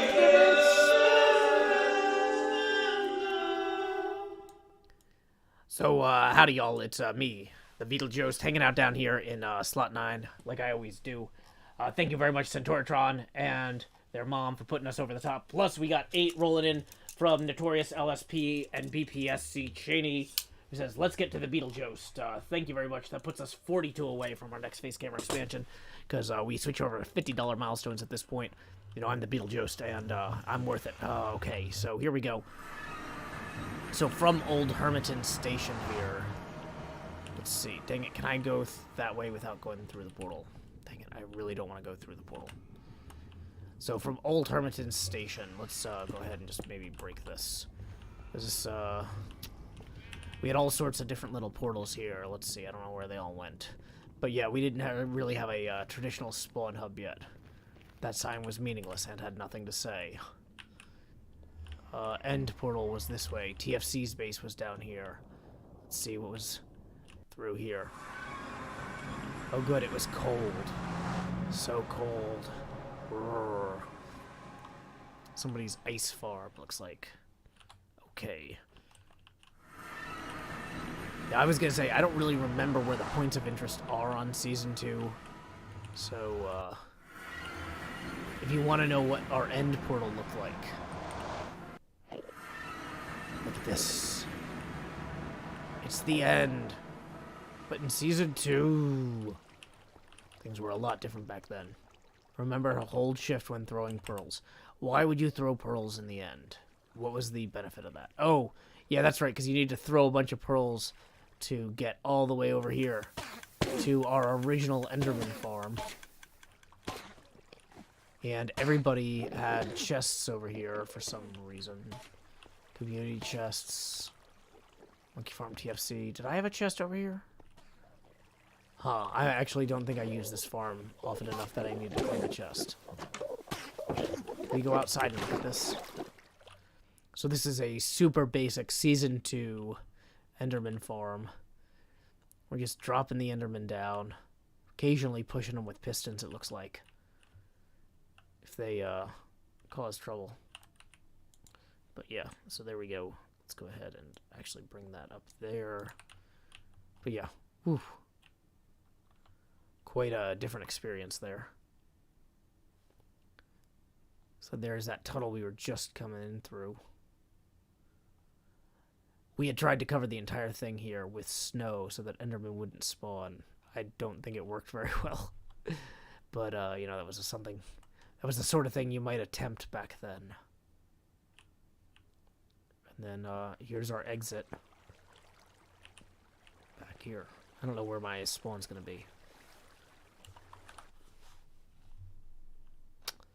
That's not better.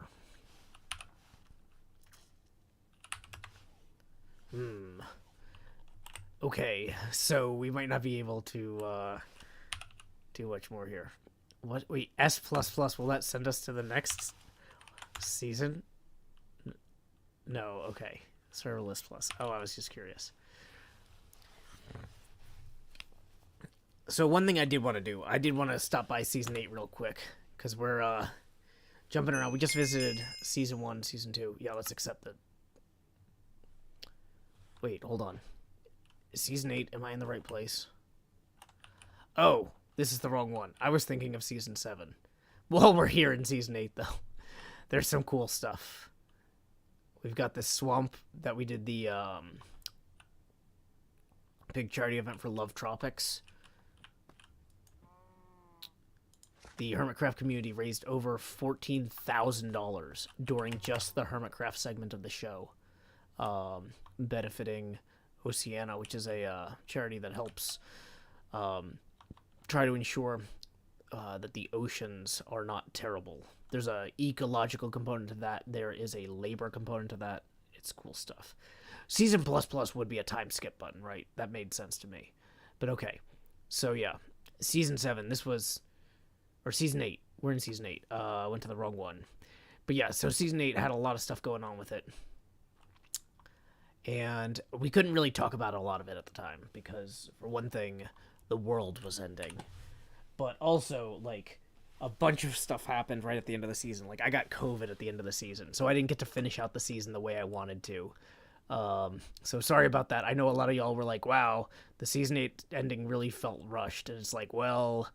We had better plans, but a bunch of us got sick, and Christmas was coming up, and we already couldn't make the season longer, so my bad. But yeah, this is Cleo and my area from Season 8. This was the first time that I co-based with another hermit. We built a 1-to-1 scale model of Castle Hohenzollern here that ended up being a very... complicated project.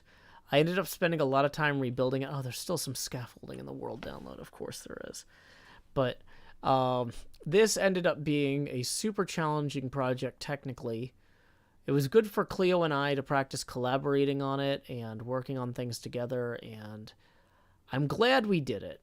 But I do wish that we had been able to end the season better and decorate the inside of the castle. Because, yeah, you know what though? During a pandemic year, or 2 or 3, we can't... Like, I'm not going to beat myself up for things not being perfect. But I got to build a few other small projects this season that I was really proud of.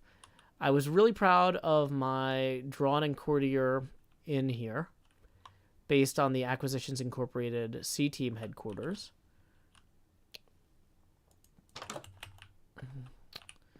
Like, this just turned out, whoops. This just turned out really well. We've got the stage, we got the bar, we've got the rooms. It feels packed, but that's how the bar is laid out in the book. It's supposed to be a tightly packed place. This season was a big experiment where we had to pull a lot of plans off kind of in ways we didn't anticipate, because we originally thought it was going to be a longer season with the Caves and Cliffs update coming out, but then they split it into 2 separate updates and didn't even name them, one the Caves and one the Cliffs. But hey, real quick though, we got a tip rolling in from Quiet Devious One, who says, "Happy anniversary, HermitCraft," and tips 100. Woo! So that is 2. Whoa! Almost knocked over my drink here. That is 2 Beetlejuice face camera expansions. So here we go. It's me, the Beetlejuice. Howdy, y'all. Grow Hills Jost here, expanding as I always do in Nashville, Tennessee. D-D-D-D-D. D-D-D-D-D. And then numero dos. Expand the Beetlejuice. Da-da-da-da. So there we are. Thank you very much to Quiet Devious One for that. That puts us 42 away from the next face camera expansion. So thank you very much. Okay. So yeah, this season, like, this build came together really well. Took a ton of work. I actually built a papercraft model of it. Some of y'all might not realize that. Cleo and I each built papercraft models of this castle here. So you can see how we really tried to wrap our heads around the... okay, so if I hold it this way. Yeah, so the towers are, like, aligned appropriately.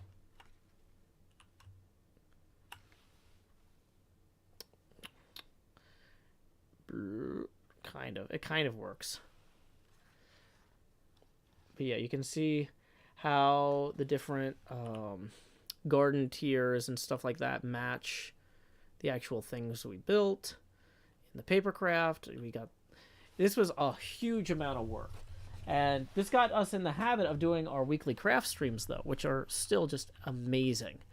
Cleo's is missing a tower. Yeah, that causes a lot of confusion. This stupid driveway was... This is the real driveway. This thing is insane. But yeah, this was a fun season. But yeah, it's definitely a weird one. But I actually wanted to go to Season 7. I hit Season 8 by mistake earlier. I just wanted to pop in real quick, though. So, Season 7. Where are we spawning in here? I have no idea where this is. Okay. Oh, this is under the shopping district. Okay. Woo! The big bees. That was sort of the fun things that Cov and I did. This season was weird in a lot of ways. I didn't have a shop this season. I just kind of decided not... I set up one early, and then I sold the land, and I never opened another one. And that was one of the reasons that in Season 8, I was like, I'm definitely going to build this flower shop. And then Season 9, I've got, my axolotl shop. But yeah, Season 7, we had learned a lot of things from Season 6. We were like, we love having the big shopping district. But what we realized was, what if we have all of our bases surround the shopping district on one big shoreline? It's kind of surrounding everything. So here's Impulse's base. Impulse's base is actually really close to the shopping district, like right up against it, once Scar and B-Dubs built that land out. But then over here, here's Tango's Toontown, which is also directly, like, across the water. So you can actually just go around this entire inland sea here. And you can see all of the different bases just by going around in a circle. And that's a really fun way to experience the server as a player, because you're flying over people's bases to get to things.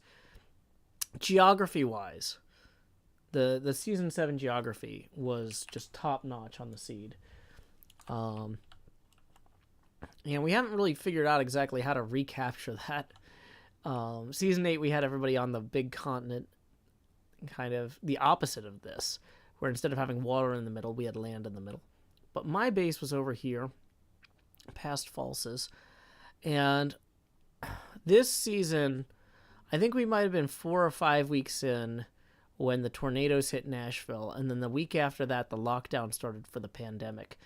So this season started on a really intense note. There's Doc's base. Doc kind of took a lot of the season off because his kid was born and then the pandemic started, and that was a whole thing. Here's the Love Tropics fish from that season. But yeah, so season 7 was the year that the Ever Given happened. So I built this entire thing here with the help of some of the other hermits during HHH. Cubfan says it's a chateau. This was my winery. I love this winery. This is one of my favorite builds.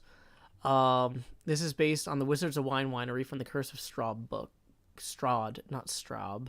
Not Chris Straub. Curse of Strahd. XB added a hot tub and a swimming pool and stuff as part of the big base swap. The back door got broken, it looks like. A lot. But yeah, we've got the wine casks in here. So one of the goals, or one of the reasons to have my house be a winery this season. So here's the dining room, kitchen, master bedroom. This is where my master bedroom was. But yeah, one of the ideas of this season, having the winery, was that YouTube, right when this season was launching, had this new policy where they were going to turn a bunch of gaming videos into kids' videos. And I was like, my videos are accessible to children, but they're not only for children. I'm making things that are for everybody that happens to include kids. And so I was like, what are some things that are like family friendly, but not necessarily for children? And I realized that a winery is like the sort of place, like you can take your kid to a winery on vacation, but like, or for a tour or something, but it's not like a place that's for children.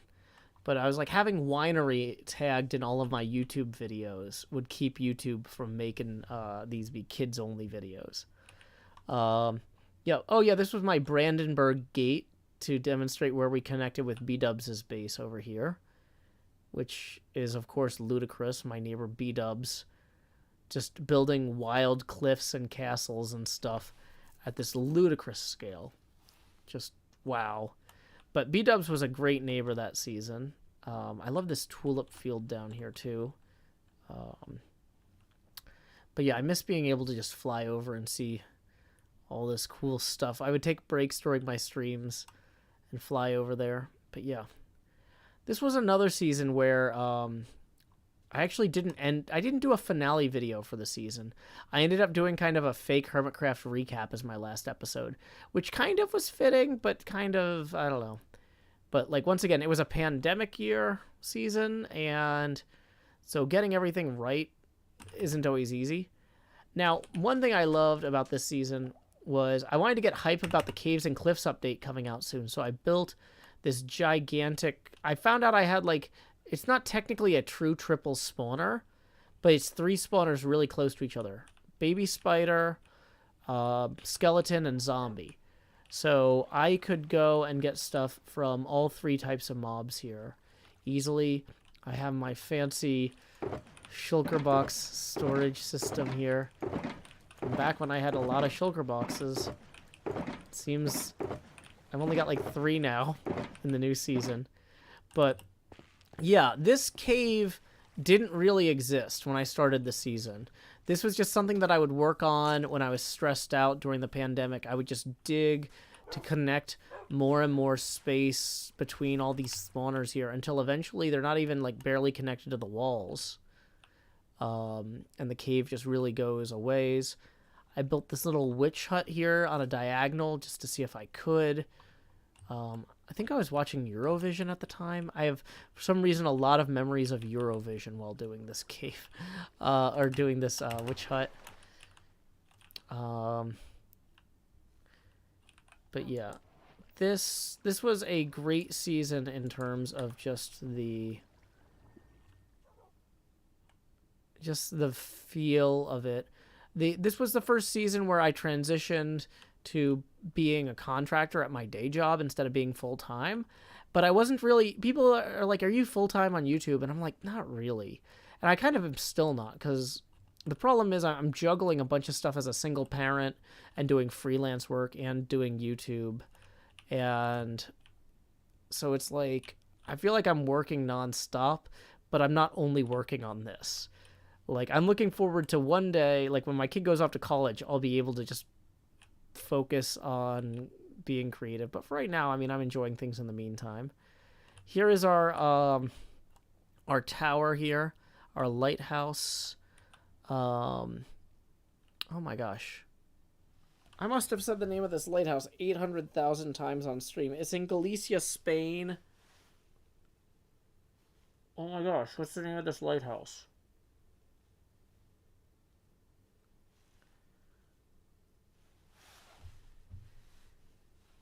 Is it it's the Tower of Hercules or Pillar of Hercules lighthouse? Yeah. Yeah, that's right. That's right. So we've got the Tower of Hercules lighthouse, which is the oldest actual extant lighthouse in the world. Um Oh yeah, we've got Jurassic Bark here, which you enter through a log because that's a dog joke. This is our dog resort. We've got a bunch of dinosaur bones. Um, we've got a bunch of houses for the dogs to live in, like dog houses. And then we decorated for Halloween here. We got ghosts flying around. I think Cleo did those. Got pumpkins so people could trick or treat here. And then I also, this is our holiday area. I built this kind of fake corn maze with a Slimer at the end. I'm really proud of how this three-dimensional Slimer came out. I literally just kind of looked at pictures and made this up as I went. I was like, hey, he's kind of blobby. I can make this up as I go. And you know what? It's not perfect, but it could have been worse. And then I also built the clock from Groundhog Day. Which had a whole thing where it would say 5:59, and then you could shoot this with an arrow, it would flip over to 6, but it's already on 6 now. But I had to learn how to use banners to make these numbers and these bars and stuff for the tuner. It was really fun. Oh, if you go this way, it looks like it goes to 601. Look, it changed. But yeah. So season 8, a lot of this was just like trying to find ways to entertain people and excite people during the pandemic as everybody was like super locked down, no vaccines in sight for a long time, didn't know what was going to happen. So it's like trying to just give people something to hold on to you know, not hold on to, but something to look forward to at the end of the day, you know? So this is when I started doing the 6 nights a week of streaming HermitCraft. But yeah, this Ever Given just came out so well.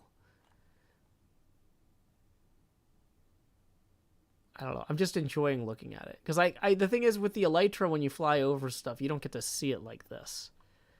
Somebody says go to Cleo's base. We did do a lot of fun stuff in Cleo's base this season.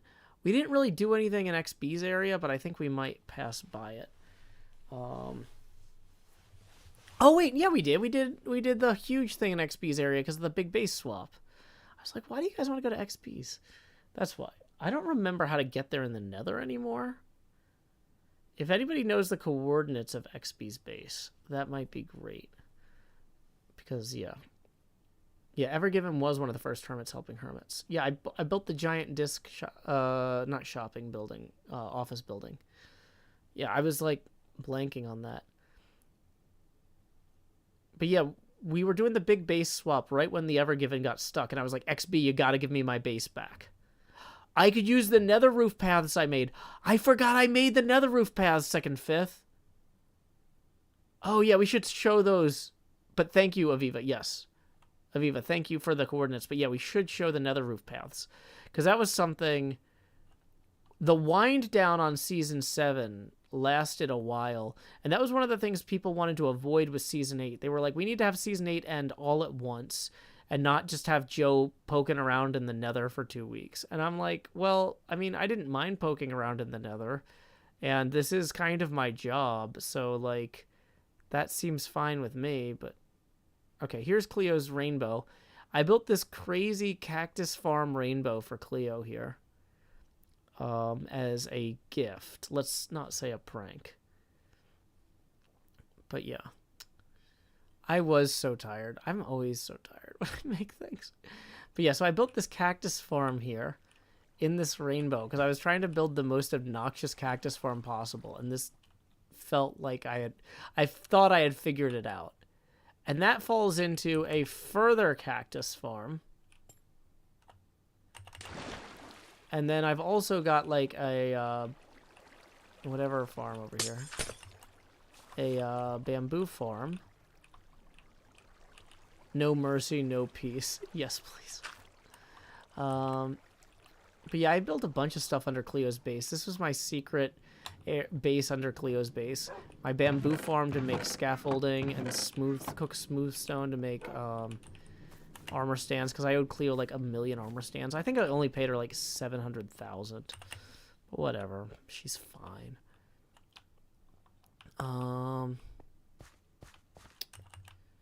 This is the back end of the storage system. More cactus farm here. Yeah, here's the door out. I think. Yeah, so the door out goes past the cactus farm. Very cool.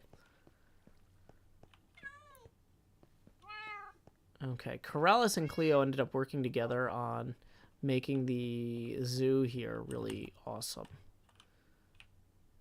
I'm sure a lot of y'all have seen Season 7, though, so I don't want to spend too much time on that. I did want to visit.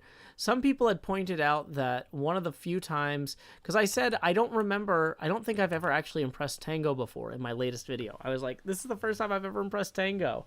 I'm so proud of myself. And people were like, Tango was actually impressed when he came over here and saw your decked out build, because we actually had the Ravager. And because the compass thing, I built a working lodestone compass book dispenser based on his redstone. Oh, and I copied all of his sounds.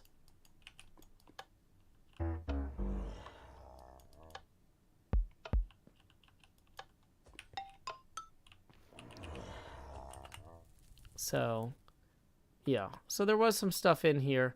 This was our hermit zoo, though, where we built different exhibits for each of the hermits. The Cub fan exhibit was I built a ludicrously obnoxious Target-style game where you're trying to... it's basically kind of like Lights Out, where you're trying to turn off all the water streams, and some of the targets are turning them on, and some of them turn them off.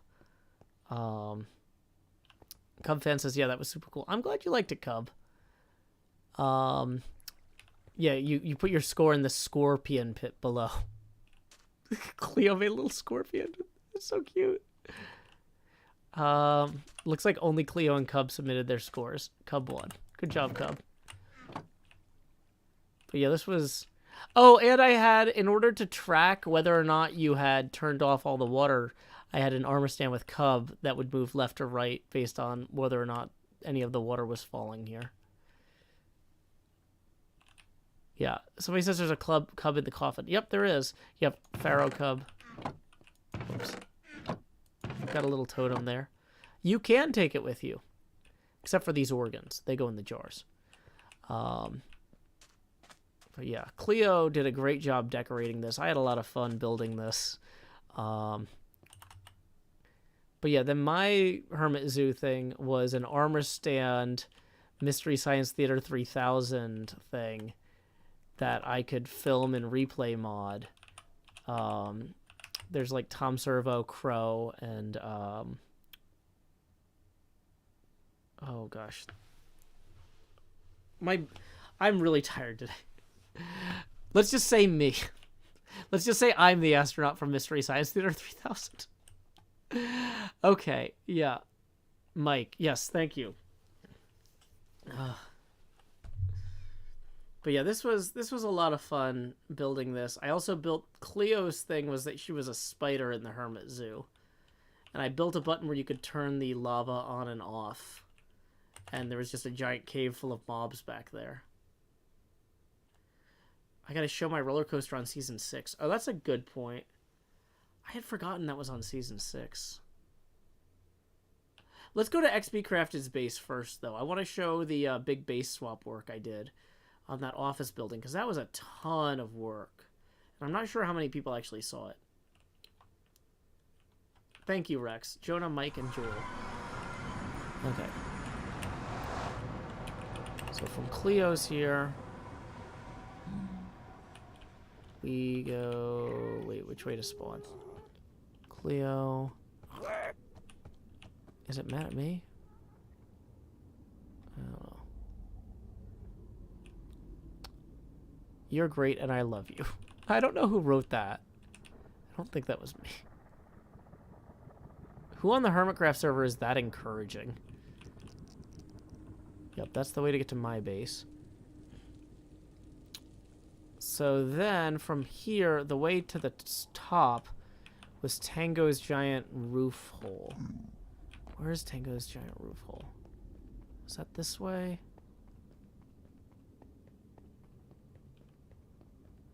I feel like... Or no. Whoops. Hold on. Yep. So this was how I spent the last 2 weeks of the season. Was building this concentric lantern thing to help people find their way around the roof of the Nether. And I spent a ton of time trying to find all the portals on the roof of the Nether and link up with them, and I created a visual identity system. See, you are here. See, you're in a glass cube with a lantern. And so my work as a graphic designer and stuff in the past actually really helped me build this in a way that was meaningful. But hey, first off, thank you very much to Brandy for tipping 10, who says, Happy Hermitversary, Joe. Season 7 streams help me keep me sane, working retail during the crazy. Thank you. Well, I do what I can, Brandy. You're out there doing the hard work, and I'm just trying to help out. So, let's see. If we wanted to go to Grian's Upside Down, Impulses, Tango Text Base, Mining Mesa, continue to XBCrafted's base. So we need the green. And so you see the green is going to go off here. And once again, you can see the concentric glass cubes receding in the distance.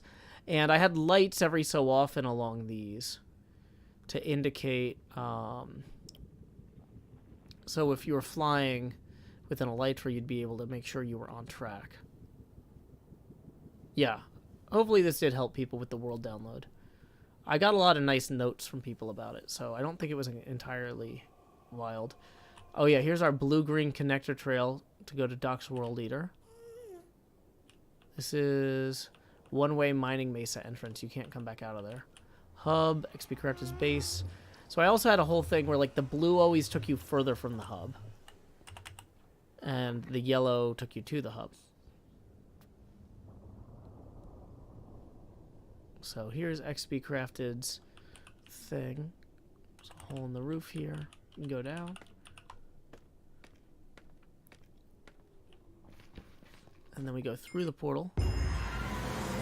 Ooh, I'm a hot tourist. So one of the things I did this season was XBCrafted in like the first few episodes of the season had built himself a creeper farm, but it didn't look very... It was just made out of like cobblestone or stone bricks or whatever.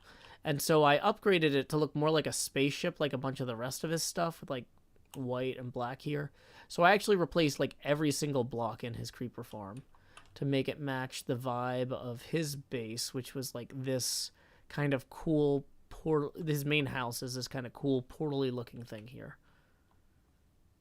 with like a helix inside. The thing about this house that was always annoying was there was a ton of guardians in here.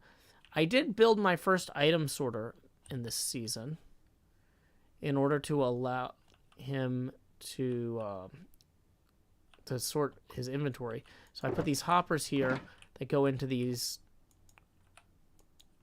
I've got all these sorters that then lead down to these 3 different chest areas. He had already pre-built the chest areas, so I just added the hill on the upper area here. And I sorted all of his stuff for him. And because his whole base was just full of chest monsters everywhere. Oh yeah. Here is the corporate art outside of our office building I came up with. Oh, yeah. So this was a fun build. I was trying to come up with the idea for a kind of office building that would be interesting. Oh, yeah. XP had a sign here that labeled this the port, and he didn't build anything. So I came in and I was like, look, I built 3 ports. And then I also built an office building where a place could make specialty technology for ships, and they could have like a testing area with docks and stuff back here. I did this really elaborate garage design. Like, I don't know how many people actually came in and ever looked at this, but this took me a lot of work to figure out. I was just doing a lot of thinking about how stuff worked. This part down here is not as done. Let's see. This is just the elevator shaft, I guess. Yeah, because I ran out of time. Look at how many shulkers I left over here. Because the Ever Given got stuck, and I was like, XP, we need to trade bases back now so I can build the Ever Given model. And he's like, what? Okay. And then I just left all this stuff here and forgot about it, I guess. I was so excited about the Ever Given.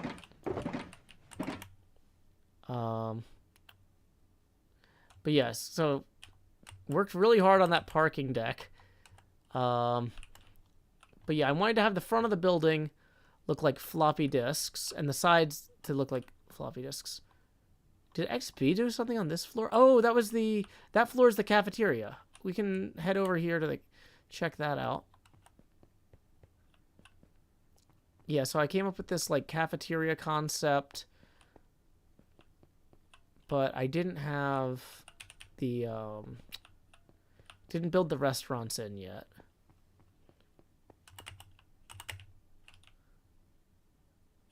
I did have like little cafe tables over here, little paths and gardens.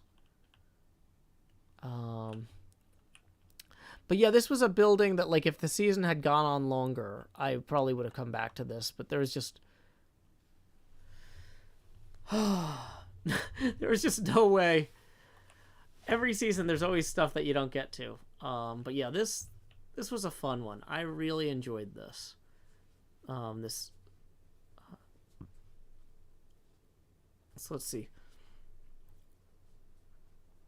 So this is season 7, yeah.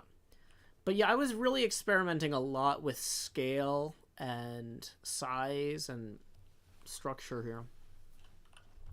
But I mean, this would have been an interesting brutalist building in real life. Oh yeah, there's a little balcony where I could sleep. Most important part of every building.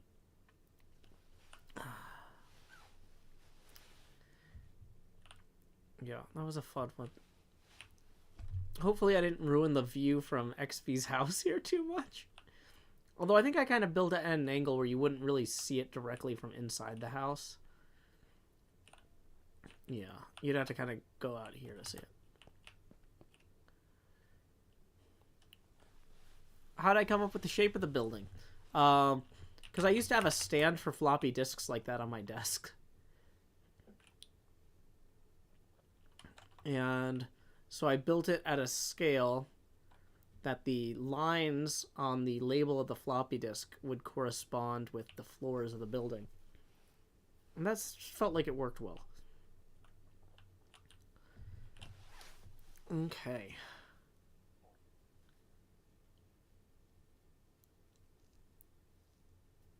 So, let's see. Cub had mentioned season 6 visiting my roller coaster. The thing about the roller coaster in season 6 is that was part of like that expanded area. Does anybody know the coordinates for that? Because like, I feel like we could try the... Season 6 had a lot of great stuff. It had... This is where I learned a Trident Ender Pearl. Cub fan had an amazing golf course. Coaster coords. Thank you, Aviva. Never mind, we gotta go back to the overworld. So I can teleport. Aviva must have had that ready. Okay. That was shockingly on it, Aviva. 7912 15 or negative 290. Oh boy. Yeah, we had built like a gaming district over here. Ravager's Run was over here. All sorts of fun stuff. Undying. But yeah, our gaming district in season 6 was weird. Speedy Pines was, I think, Rendog's racetrack for ice boats, which is wild. Cleo, I think, built this escape room. But yeah, I built an actual roller coaster out of scaffolding where it had a timing element, and if you screwed up, it would dump you in the lava. Okay. So minecart's available at entrance. I think that this will work. Reusable carts, 10 diamonds. So the idea was that you would sit in here and you would turn the book to page 1. And blah, blah, blah, blah. Press a button to start the cart ride. Turn the page to start the clock and press your luck. So when you turn it to page 3, it starts the clock, and then you have to make a cow, like moo, oink, tss, caw, woof, and then hopefully. So we got some tickets for that, but yeah. So this is. Oh no, we took too long, so we actually died. If we were faster, then the roller coaster wouldn't have dumped us in the lava. I think it might have been messed up, though, because it wasn't on page 1 when we arrived. I don't know how the reset works. I don't remember how the reset works. I used to know at one point how this all worked. But yeah, you could get prizes from the prize chest, like aura vibration check crystals, Raelian artifacts, consolation rails. Store your valuables. So if we actually ride on this without... We had to turn to page 3 and then start. So we got some tickets just from getting over there. We got some tickets here. I think the machine is broken because it's dropping us off in the lava no matter what.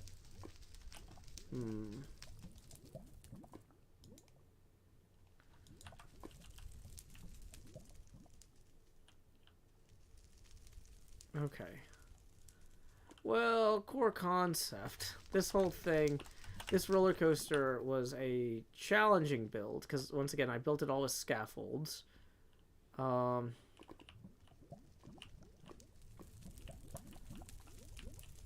Ticket dispenser number 3.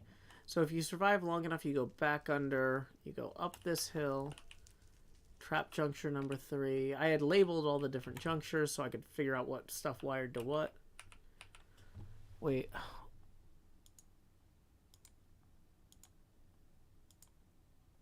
Okay.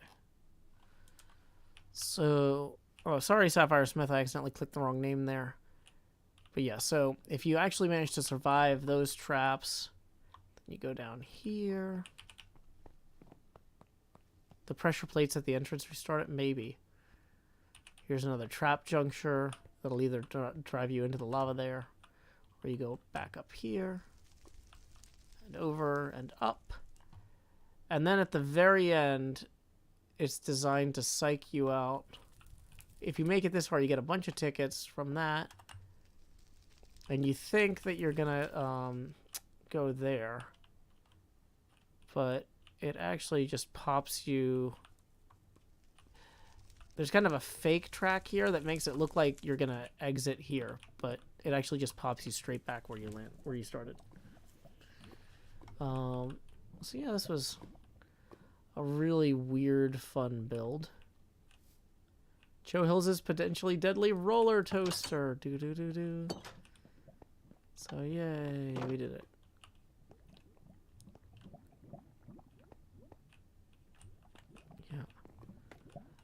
I wonder, the redstone for this was underneath here somewhere. I mean, it's all sorts of underneath here.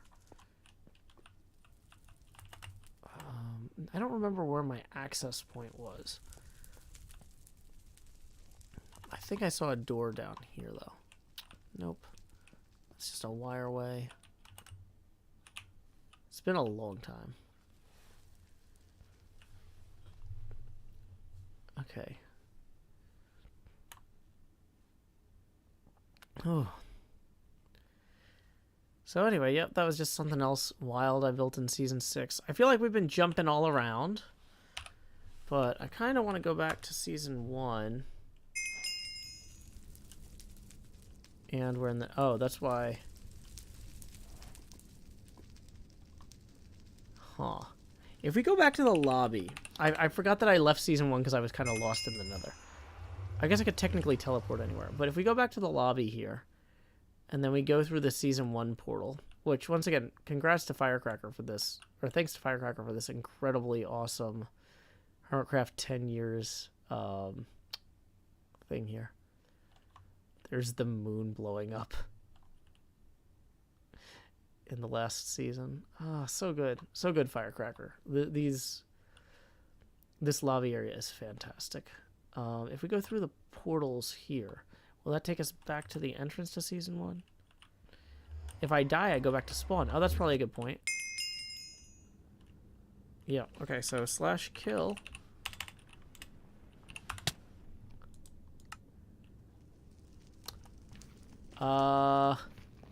No. It seems like my spawn point is in the current dimension.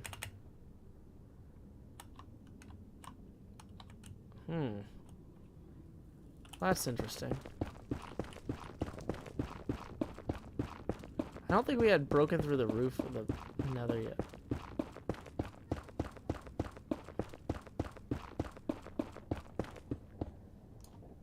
Yeah, I don't think we've broken through the roof of the nether in Season 1, so there wouldn't be anything up here to look at.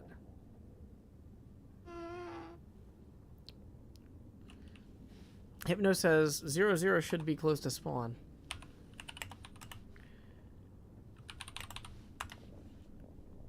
Hey, and I'm in a ladder well. That could have been a lot worse. Thank you, Hypno. Duke is here. Hey, there was another entrance. What do you know? A roof entrance. Hey, Duke, I showed off your sign from Season 6 earlier. We did it indeed. So... Oh, of course, none of this is labeled, and it's all dark.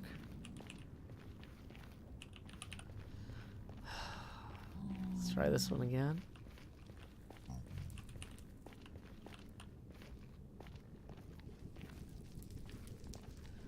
If it says, I haven't seen Season 1 since Season 1. Well, you still kind of haven't. Here it is. Here is our Season 1 Nether Hub. No, /kill does not work. We just proved that. It's got an airplane. Woo! No, it's a reindeer. But yeah, people are like, yeah, you got your shopping district for the first time in like Season 4, right? It's like, nope, here's the Season 1 shopping district. Public resources. So did I build the public resources hut in Season 1? That would make sense. Melons and bricks for Joe Hills. No, maybe not. Take 5 carrots, leave 2 ink. Take 3 wool, leave 3 ladders. This one might have been mine. I think I needed ladders and ink for some reason. Yeah, this was our first shopping district here. And it was like a little mall. Quartz are us, coming soon. What's this?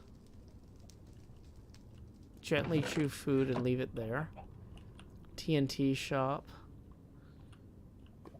This area had a bed shop. Yeah, I know. That's exactly what you want in the nether, right? Free bushes. Corrales' Bush Paradise. This is Corrales' first shop on the server. Look at this. There's bushes. Oh, I forget what this was. It has an upstairs, though. Is this a potion shop? Something? No, this is supposed to be like a bar restaurant, I think. Oh, boy. What was this? This seems familiar. Okay. Hypno stall. Have a rest and relax. Just make sure you record it. There it is, Hypno. Hypno's bed shop. Hey, we've got a tip rolling in for 1 from Larry. He says, read these messages. Did I not read your message, Larry? I'm pretty sure I read your last...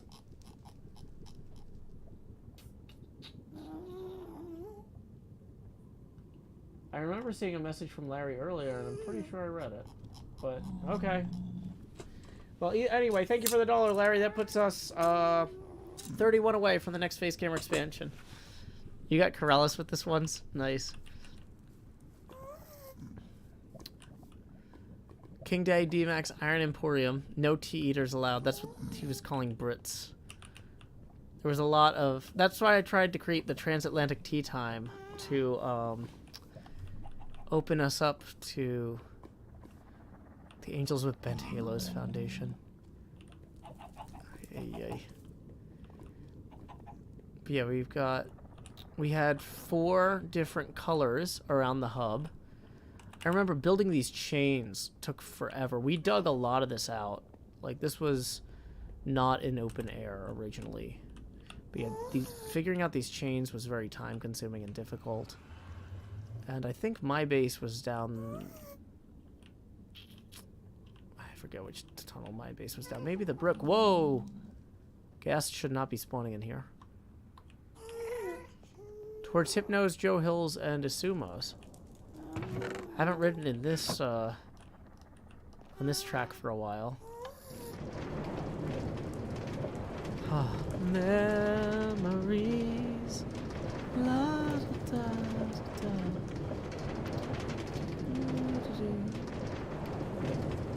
Yeah, so every time you hit the booster rail, because there's a diagonal, you would zigzag a little bit. That was fun.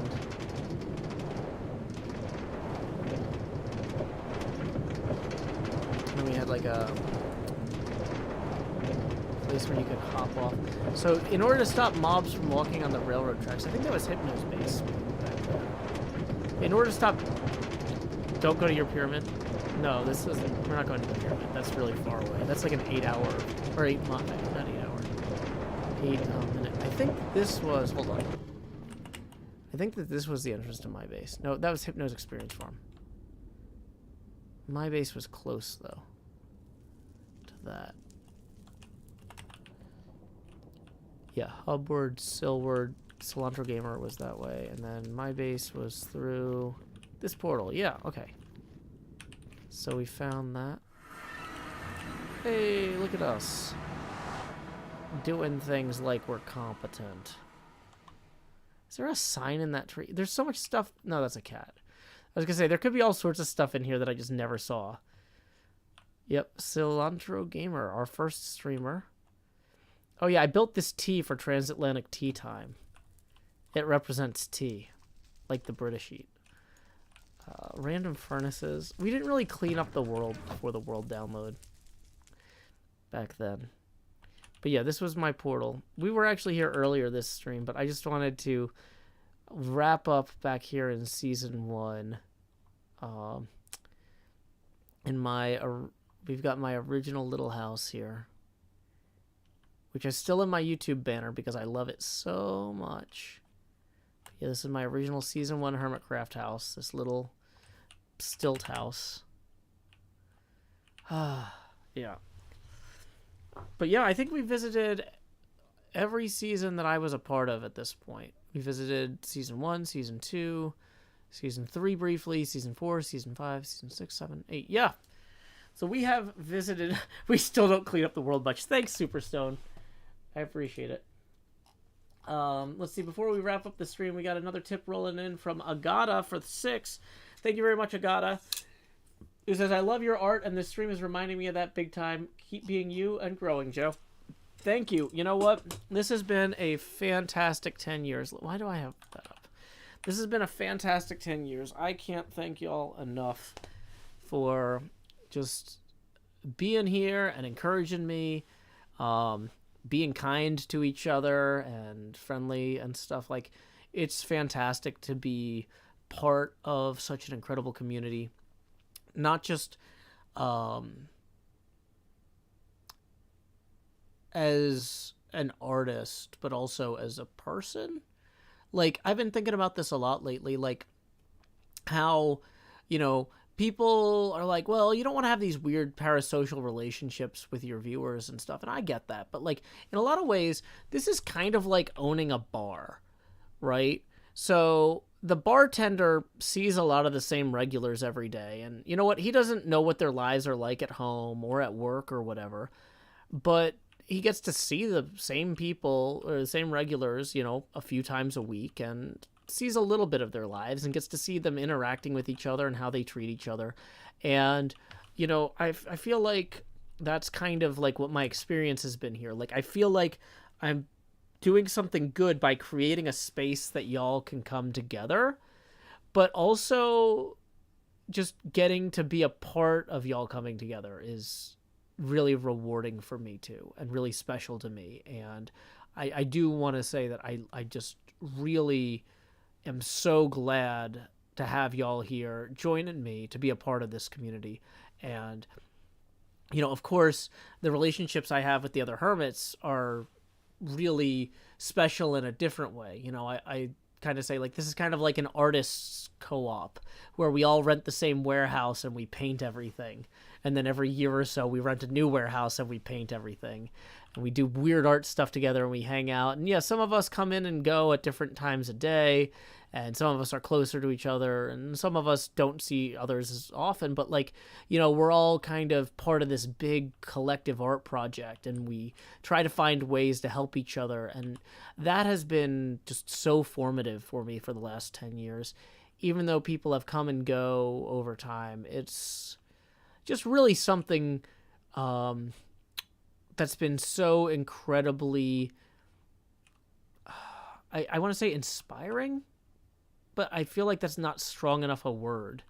It's so inspiring to be able to work with so many talented people who are excellent in different ways and to be encouraged to find new ways to be talented and creative myself. And I really want to encourage people who enjoy HermitCraft to reach out to people around you and to create your own communities. And, like, when HermitCraft started, it wasn't famous.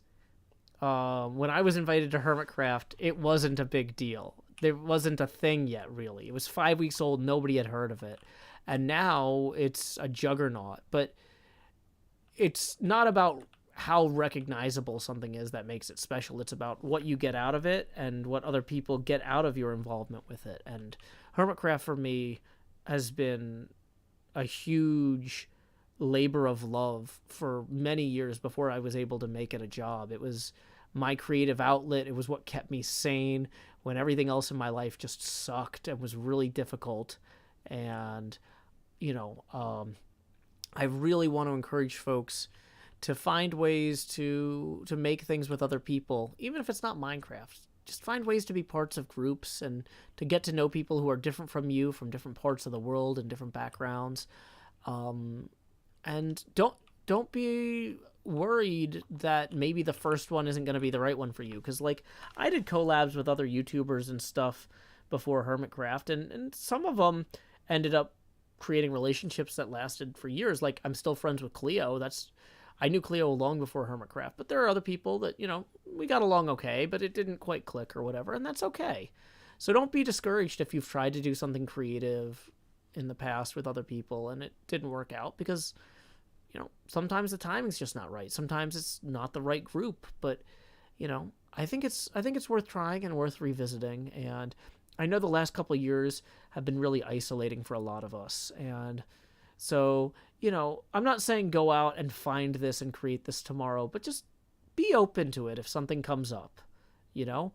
Because when I was invited to join this, I was so skeptical. I was just like, I guess I'll try it. And I think that was the right decision. But, so just kind of have that openness to trying things and creating things, even if you're not sure how it's going to work. If you're trying to learn something and you're trying to have fun, hopefully you'll accomplish at least one of those two goals. And, that's a good use of your time.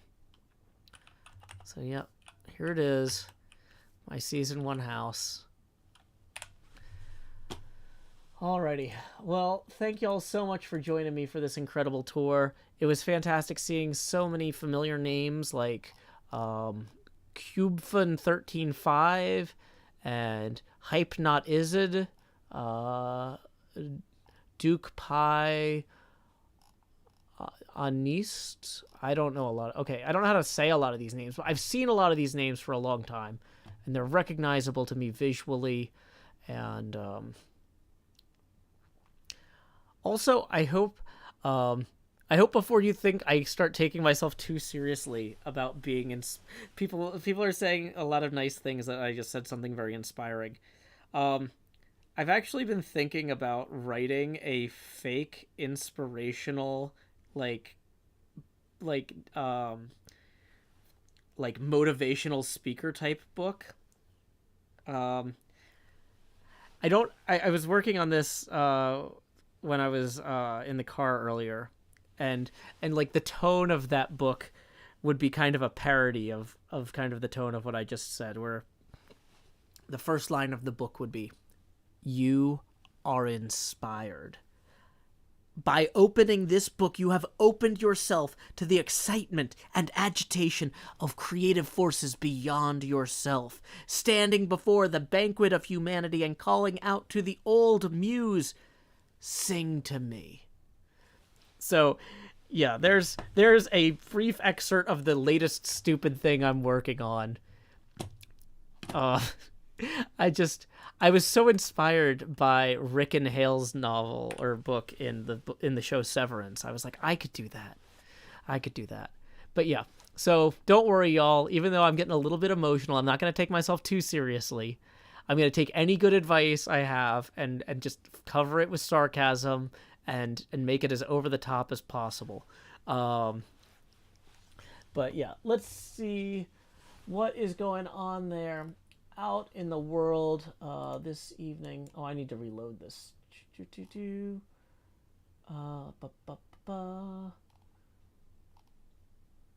Let's see. It looks like Sammy Higgins is doing a chill farming stream on my Patreon server. So why don't we go ahead and raid Sammy.